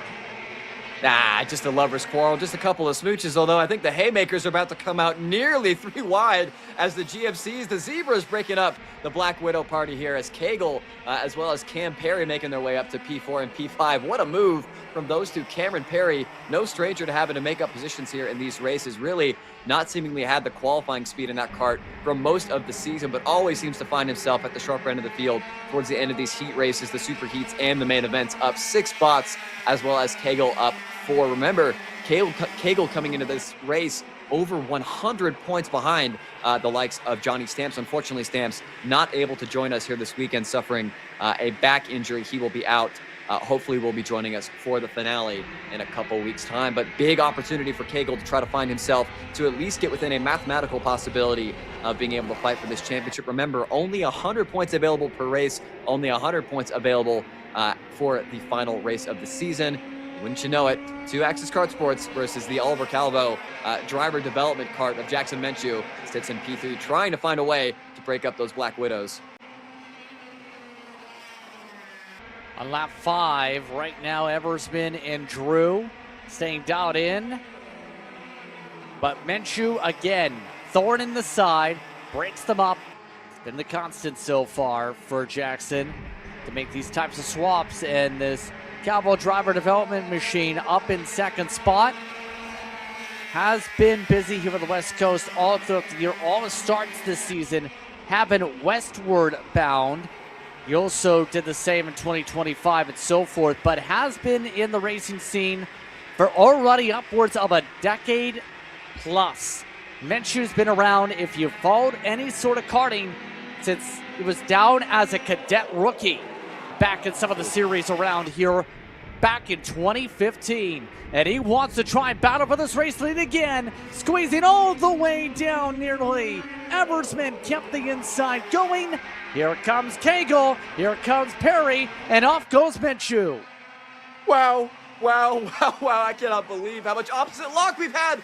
Oh, hang in there. Looks like one of these drivers taking to the grass. We'll get a name check. I think, unfortunately, that might have been Jake True. I do believe, unfortunately, had to take to the very, very nice AstroTurf that we have here. It was, in fact, not Jake. We'll get a name check on which Axis Kart Sport machine it was that has gone tumbling down the running order. But it seems as though, for the most part, everybody has survived. And once again, huge shout out to the people that do the wonderful grass turfing here at K1 Circuit. It is 3 different manufacturers. It is OTK, followed by GFC, followed by Kart Republic at the front, Archer Eversman, Matthew Cagle, and Aiden Aquino at the front. And man, I tell you what, it's another bullet dodge there for your championship leader in Archer Eversman. You can see, I think Cam Perry kind of got forced over the curb. I think it was actually Jake Drew that forced him over the curb. Once again, I could be wrong. A lot of black and red here at the front of the grid, but either way, it is in fact Aiden Aquino going up the inside of Matthew Cagle, taking over position number 2. And make a swap, and now that swap on the slide was Kim, who dropped down to 12th, by the way. Give the correction, was able to hold on, but 5 seconds behind the leaders. Eversman now has one of the largest leads in this group. I know that's not too big, it's only 4/10, but it kind of says a lot when there's been that difficult of a breakaway situation for the heat races so far. It's been an exciting class from start to finish today for good reason. Menchu again is looking to make a swap again. It's time for another pass. He's got a deck of cards that probably have the word pass on every single card. He keeps pulling that card. Love that. So that's a good one. But I will say it's going to be really difficult to dislodge this machine of Archer Eversman. I hate to say it, but remember, his junior, I should say, Axis Kart Sport teammate, won the first 2 heat races, was not ultimately able to come away with the 3rd heat race. Archer Eversman has won the first 2 heat races for Axis Kart Sport. I don't know if he's going to be able to hang on to the 3rd. That gap just evaporated on those straightaways as Jake Drew sets the fastest lap of the race. The driver currently sitting in position number 5 at a 104.0. Eversman knows what's on the line here. 25 points on offer if he is able to sweep that essentially sweep the heat races that essentially cuts Johnny Stamps' championship lead in half. Johnny, if you're watching, might want to hold your breath here, or maybe even look away, or maybe buy a little bit of Aiden Aquino merchandise. Wonder if they do have that. But I mean, you see how much they're trying to go to the inside to defend right now. Aquino really playing defense for second now. Doesn't want to let Menchu go, and Menchu still crosses him up to make the pass by. But that allows Eversman some breathing room. Drew also making a couple inroads at the back of the group. But we're coming up to the white flag this time by. Final time around. Eversman has the buffer of, again, 4/10. Menchu, I don't think it's safe with even them wanting to get to the leader. They are closing, though. Nah, that gap is already gone. Minshew, we've seen be on the offensive. I don't think he's gonna. That would be a heck of a send there, going up into the 4-5 complex. He's gonna have to play some defense, which might just be all Archer Eversman needs to be able to hang on to this race. I think likely Minshew is gonna have to play defense again going into the Poconos. If Eversman can just, and I mean just, hold on to this much gap, I think he should be as good as gone. More fighting in the back. I want to also say Gerardo Peralta, one of the drivers that you'll see coming up here in X30 Pro, the biggest mover of this race. Wonder if maybe some of that data that he got from the X30 has trickled its way into K100. Eversman leaves the inside open, an opportunistic move up the inside for Jackson Minshew. Not going to work out. 3 wide through the Poconos. Justin, good luck. Good luck to the field for second. Lots of bumping and painting. Eversman, Amonso streaking ahead, points and gives the thumbs up to the field. Drew is the one indeed who gets it with the chaos. Eversman dropped down to 5th. Aquino, Perry, Minshew amongst the chaos. Thumbs ups indeed. Drew goes from through the barrier to the checker flag. Oh my goodness, what a final half a lap that we just had. Just left the door slightly open for Jackson Minshew. Minshew went for the hole, unfortunately lost a lot of momentum. Jake Drew capitalizes and able to take home the victory. History repeats itself once again. Access Kart Sport win heat race number 1 in senior and junior, win heat race number 2, heat race number 3 does not go the way. Well, I guess technically they won it with Jake Drew, but not with Archer Eversman. Eversman going to be kicking himself. Still quite a few points gained on Johnny Stamps, looking towards the super heat for tomorrow. Gerardo Peralta, keep an eye on him for, once again, another stout run. Your biggest mover up 7 spots. I can only imagine the DNA of that go-kart has made it into the X30. More racing coming up. Pro X30 and Heritage up next.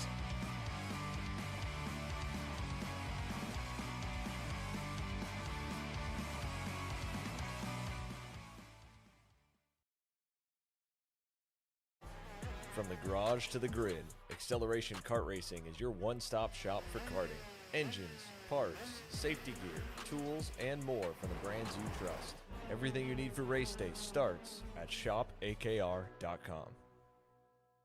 Karting isn't just speed. It's control, precision, freedom. At Atlanta Motorsport Park, Kart Freedom isn't just a team. It's where drivers are made. Are you stuck with your kart racing? Not sure the ideal kart setup? Or going to a track for the first time? Well, Kart Class has the answers for you. Our online portal has a wealth of experience and knowledge to help your kart racing. From kart setup advice to track guides that are targeted specifically to your circuit, or the driver coaching aspects with mindset, racecraft and driving techniques. If you want to take your karting to the next level, visit us at kartclass.com.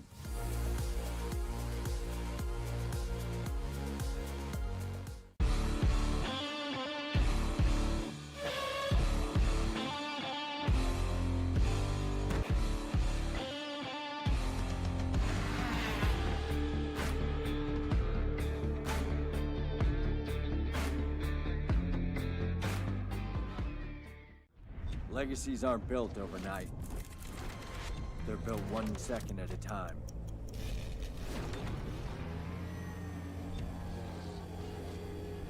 Never taking a lap off,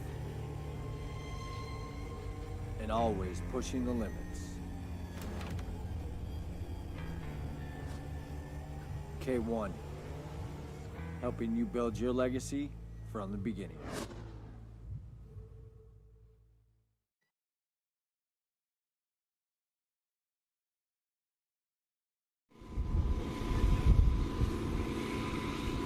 So there's been no communication from Connor on you guys.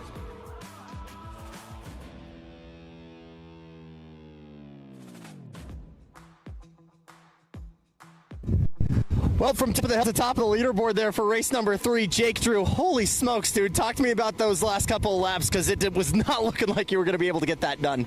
Yeah, no, I just taking the opportunity in the heat races to try to figure out what works and what doesn't on these press tires at K1 circuit. So found something that didn't work there for sure, but got myself pretty shuffled back and just kept my head down. I knew they were going to race for it at the end, and we have good speed in this Access Kart Sport kart, red speed.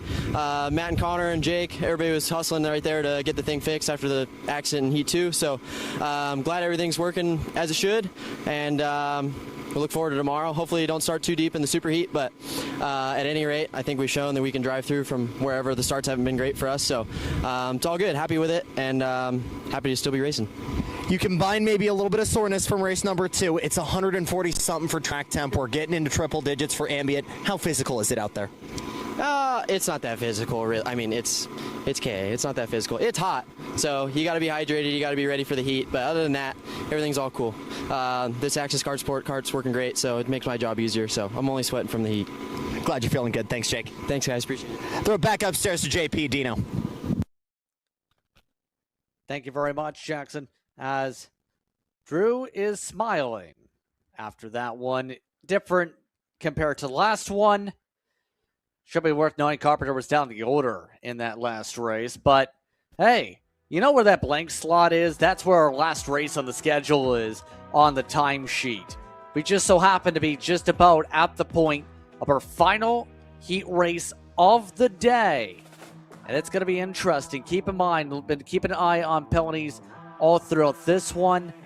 For the most part, it's been a lot of the drivers in the heart of the field that have picked up some shuffles or picked up 5-second time penalties or a couple disqualifications. In the case of Carpenter, came in for Heat 2 with the barrier. But Heritage and Pro, only one penalty. That was Isaac getting that for a front fairing, which is the pushback. Outside of that, it's going to get interesting how this battle is, because Heritage has put together some good battles amongst 4 different karts in the conversation about the 5-kart field. I was going to say, just because the field size is maybe not exactly the biggest that we have here on offer for Champions of the Future, there has not been a shortage of action. All 4 of those drivers, or rather the top 4 drivers in K100 Heritage, really a clean and respectful race and throwing some pretty good haymakers, you know, kind of fight around a little bit, making sure that they got enough body and enough physicality to be able to survive until tomorrow afternoon, when all the big points and the top step of the podium and some champagne spray as well up for grabs. The big one here is going to be, in my mind, for X30 Senior. Can anybody stop Gerardo Peralta? We saw him, as we said earlier, biggest mover in that last heat race for K100 Senior. I wonder, I can only assume that little bit of extra track time that Mr. Peralta has gone into that kart and made it just that little bit quicker. I wonder if the likes of Keys or Caramelli can find a way to be able to dethrone the Carlos Sainz karted driver in position number 1. By the way, one of our camera ops just sent us an interesting photo, by the way. Apparently, temperatures of the track from their camera spot can be as high as 141 degrees. So, as some of the drivers have said, the karts haven't been the biggest thing. It's just been the heat that they've been dealing with all throughout this one. They're just waiting for the last to pick up before we get rolling here for today. And we get ready to go racing one final time before everyone gets the chance to cool off after some scintillating racing action. You can see some of the various conversations with the various crew members to make sure everyone's on the same page. From when we hit the gas pedal in just a few moments, you see all the karts just about ready to go.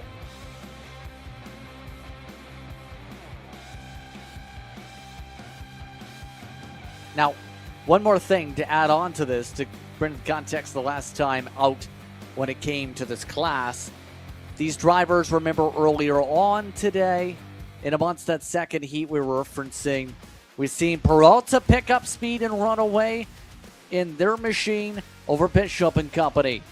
Then you had Costner trying to hold on for the 50 points in their category. Let's see if the trends continue as they hit the track for one final race on the day.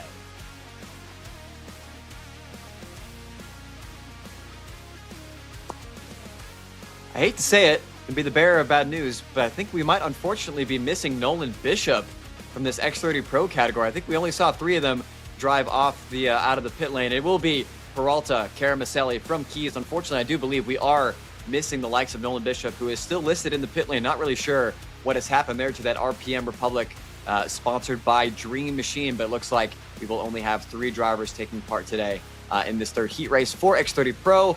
Ryan Cosner, your pole sitter, the driver that has been the class of the field in this K100 Heritage class, will be coming from the inside of effectively row number 3. Tony Gomez, your provisional championship winner, on the outside of row number 1. Brad Hedovic, Andre Isak, and Brent Eck making up the rest of the field. And what has been it's been a fun-sized field. Certainly no shortage of action. And hopefully for those watching, Karen Maselli as well as Wrigley Keys have found a little bit extra to try to take it to that 605 of Gerardo Peralta. Very curious, and indeed, you are right. There's only the 3 that are on the racetrack in regards to your X30. So we'll find out once we can on the information on that regard after what we've seen for the previous 2 races. That's your final one of the day, though. Hope you enjoyed today's action here on Kart Chaser. Qualifying heat number 3. The heat's definitely blistering. Little bit of staring contest off the jump. Did you see that? Wonder if there was a disagreement on the initial fire-off. Peralta's going right back for the race lead. I was going to say, whatever might have happened, I think it's worked out pretty A-OK. Peralta right back to the race lead with Caramacelli cycling in P2 and Wrigley Keys in P3. Now, I think largely kind of, for Gerardo Peralta, a driver that has, got some experience of running on the short tracks in the southeast of the United States. Now it's a question of how much of your tire do you want to use up early? How much of the raw speed do you want to rely on? And I will say, I think that's about the biggest radiator I've ever seen in my time in watching karting. That thing is huge on that CS number 55 to be racing go-karts. But as mentioned, we've got temperatures today upwards of 100 degrees Fahrenheit, 140 on the track. These IAME X30 engines typically run about 125 to 130 as the optimal window, already right on the edge. So I'd imagine these drivers are going to need every little bit of cooling that they can get. And Maselli might have a little bit of a run here into turn number 1. Looks like he's going to have to wait on at least until turn number 4 to make a run at it for the race lead. Yeah, especially with Peralta taking a hard jump on the curb. Took a little bit of a clattering to it, if you will. But I think held on to it. Right now looking to pull off and away for now.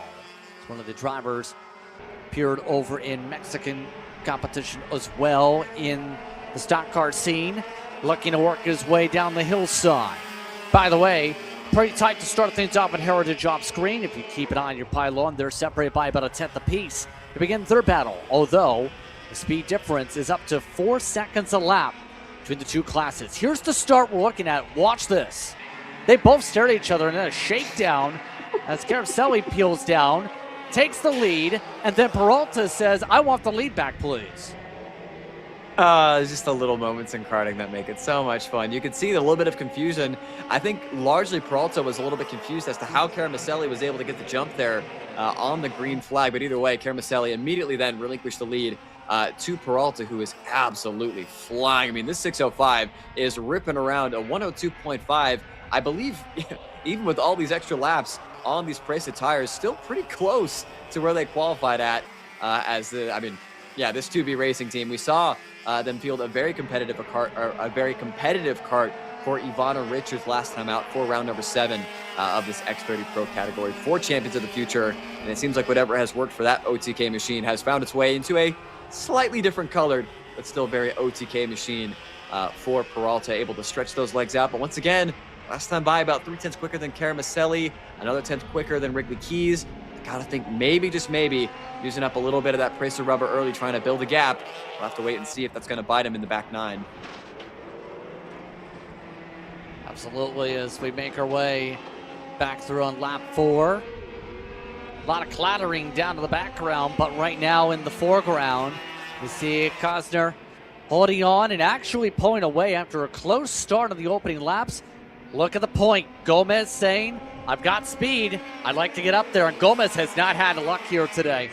2 times up at the front, battling for the race lead, 2 spins today. It's been an up and down day, but Mr. Gomez, there's a reason. I mean, even with the perfect attendance, Tony Gomez has been one of the fastest drivers thus far this season in KA 100 Heritage. He's had a different cast of people almost every week to be able to go at it. Obviously, with Joshua Daly in position number 2, I believe, coming into this race in the standings. Would have been a great show between the two of them, because I think Tony Gomez has found a little bit of speed relative to weeks previous in that GFC Lakeside karting machine. But at the moment is currently being bested by Ryan Cosner in position number 1 in the best kart. Has been pretty much the best all day, and we'll see if he can best the competition here in heat race number 3. I have too much fun doing this. I mean, as someone that worked with someone on the virtual side a bit, with those trying to get the program going with the Murray family, for example, I know they've been trying a hard time to get things started with the best karts on the East Coast when we've seen those machines down there, and have really tried to establish things as a brand in the U.S. here today, looking like, at least I've noticed this, whether it's Heritage here in this series, whether it's been in a lot of the Masters or Supermasters, it's a solid one for the older drivers, if you will. The best karts seem to be a good fit for this classification or this grouping of racing so far.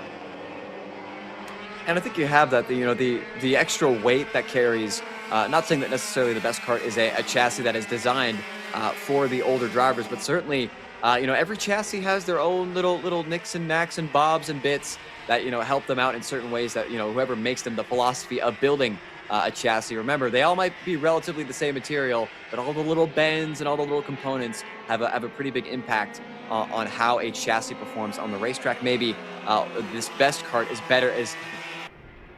better suited for drivers that carry a little bit more weight than others. But either way, looking back at the X30 Pro field, it has definitely not been a runaway here for Gerardo Peralta, and certainly not going to be a runaway for this P2 between Caramelli and Wrigley Keys. You got to think, these two were sworn enemies, sworn combatants, for those of you that can remember back to round number 7 of this X30 Pro category. 4 champions of the future. It was a last corner, last lap pass for Caramelli, a brave maneuver for the Russian-American driver, finding himself taking home top honors on that day and bringing Ivana Richards along with him. Wrigley Keys was not super pleased in that post-race interview, but you got to think at the moment, got to put them aside to fight the greater, I wouldn't necessarily want to say the greater evil that is Gerardo Peralta, but certainly the greater challenge at the moment, as last time by almost all 3 of them just not quite being able to match the speed of this Carlos Sainz kart. Way to go.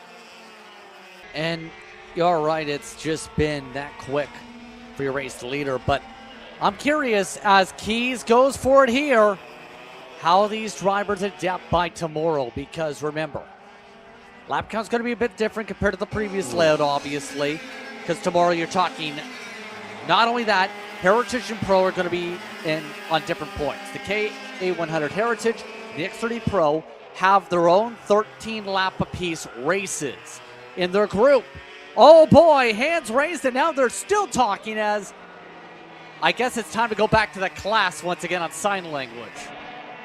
Yes, the Paul Tracy School of Sign Language. Once again want to give credit where credit is due. That is all the credit of Mr. Jackson Lambros, who is sitting by trackside with us. It does seem as though these two are going to kind of cannibalize one another.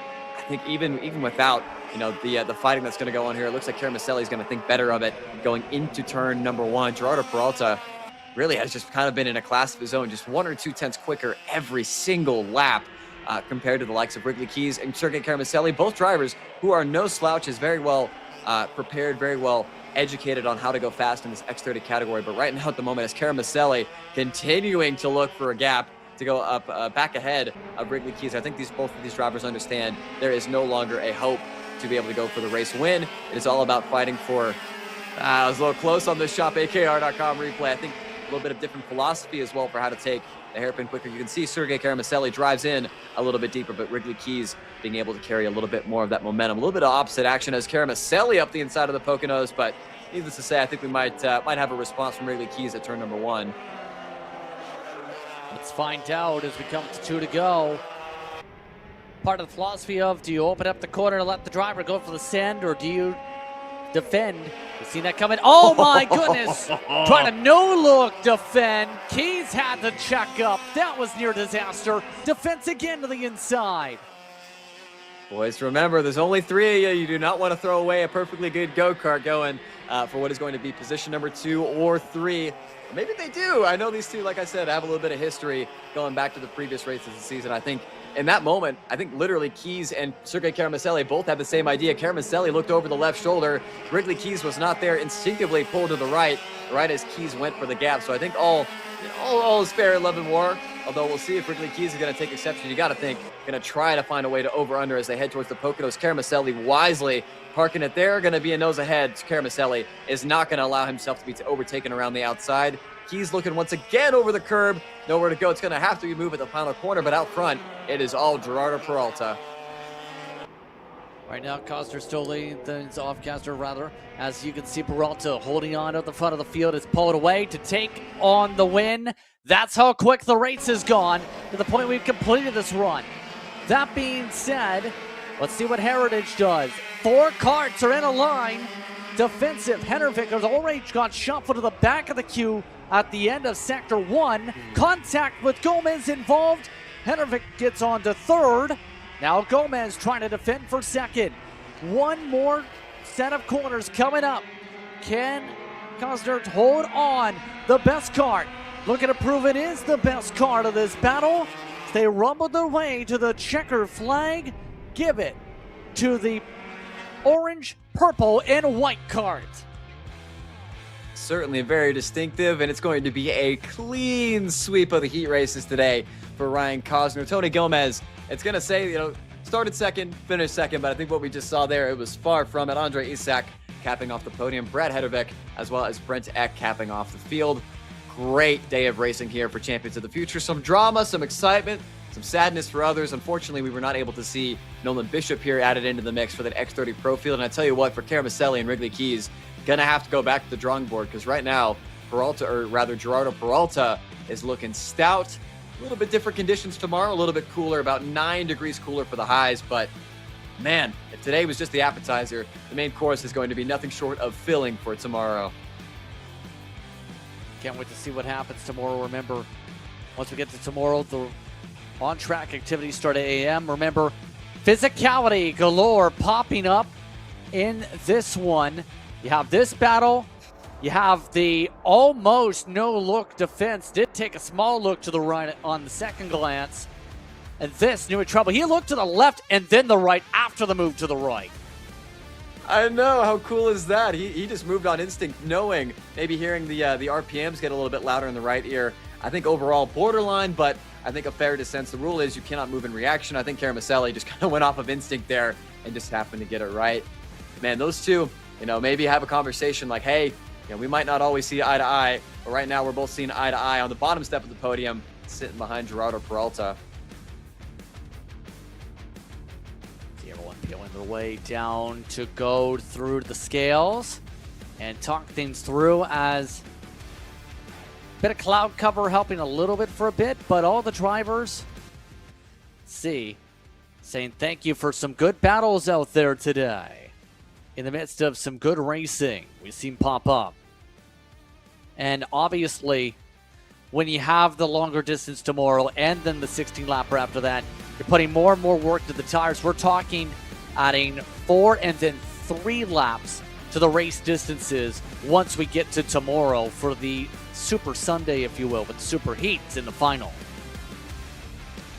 Yeah, I was going to say most of these drivers will be doing that super heat. I'd imagine 99.999% that everybody will be on their existing set of rubber. How many of these drivers used up those pressed tires trying to give themselves a better heat race finish and set themselves up for a better super heat starting position?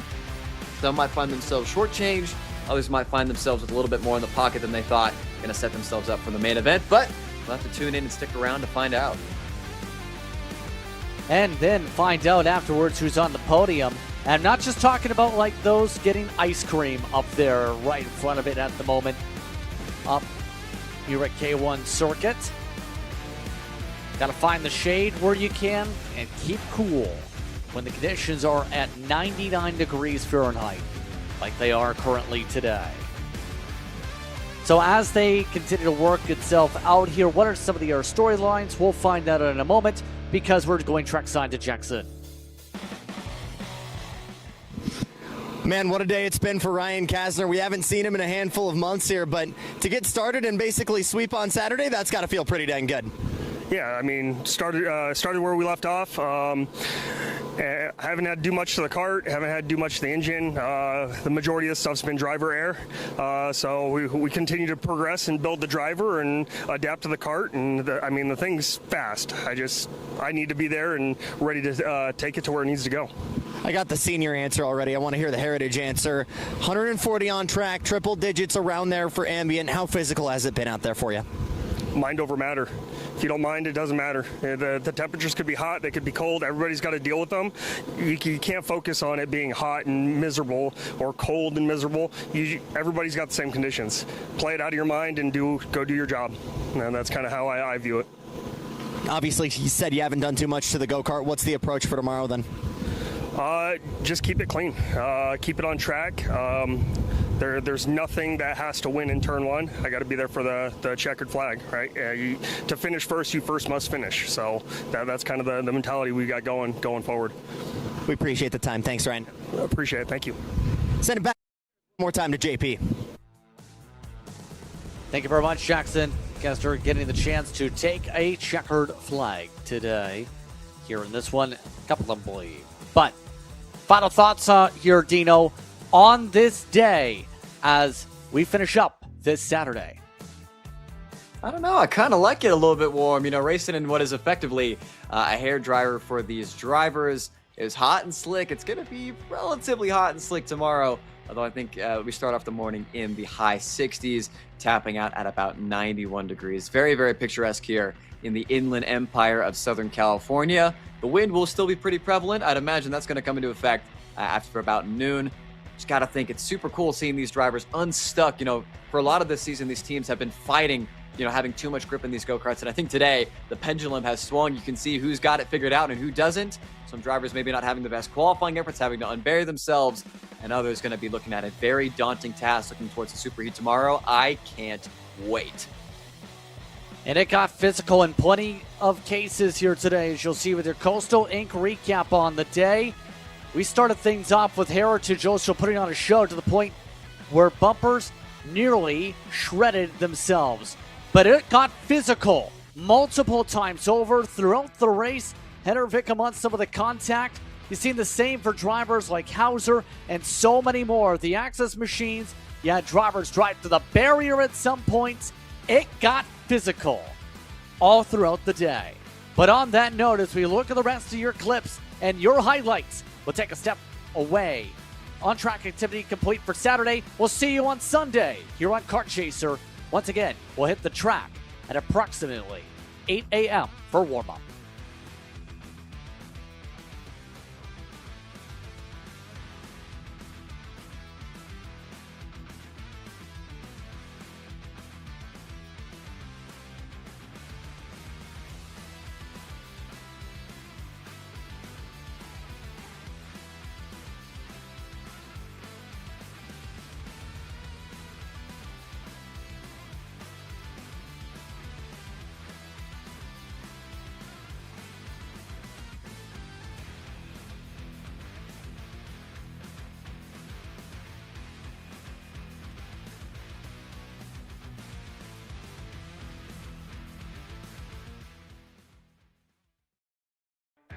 This broadcast is the sole property of Kart Chaser Group, LLC. Any rebroadcast, reproduction, or other use of the images, audio, or accounts of this event, in whole or in part, without the expressed written consent of Kart Chaser Group, LLC is strictly prohibited.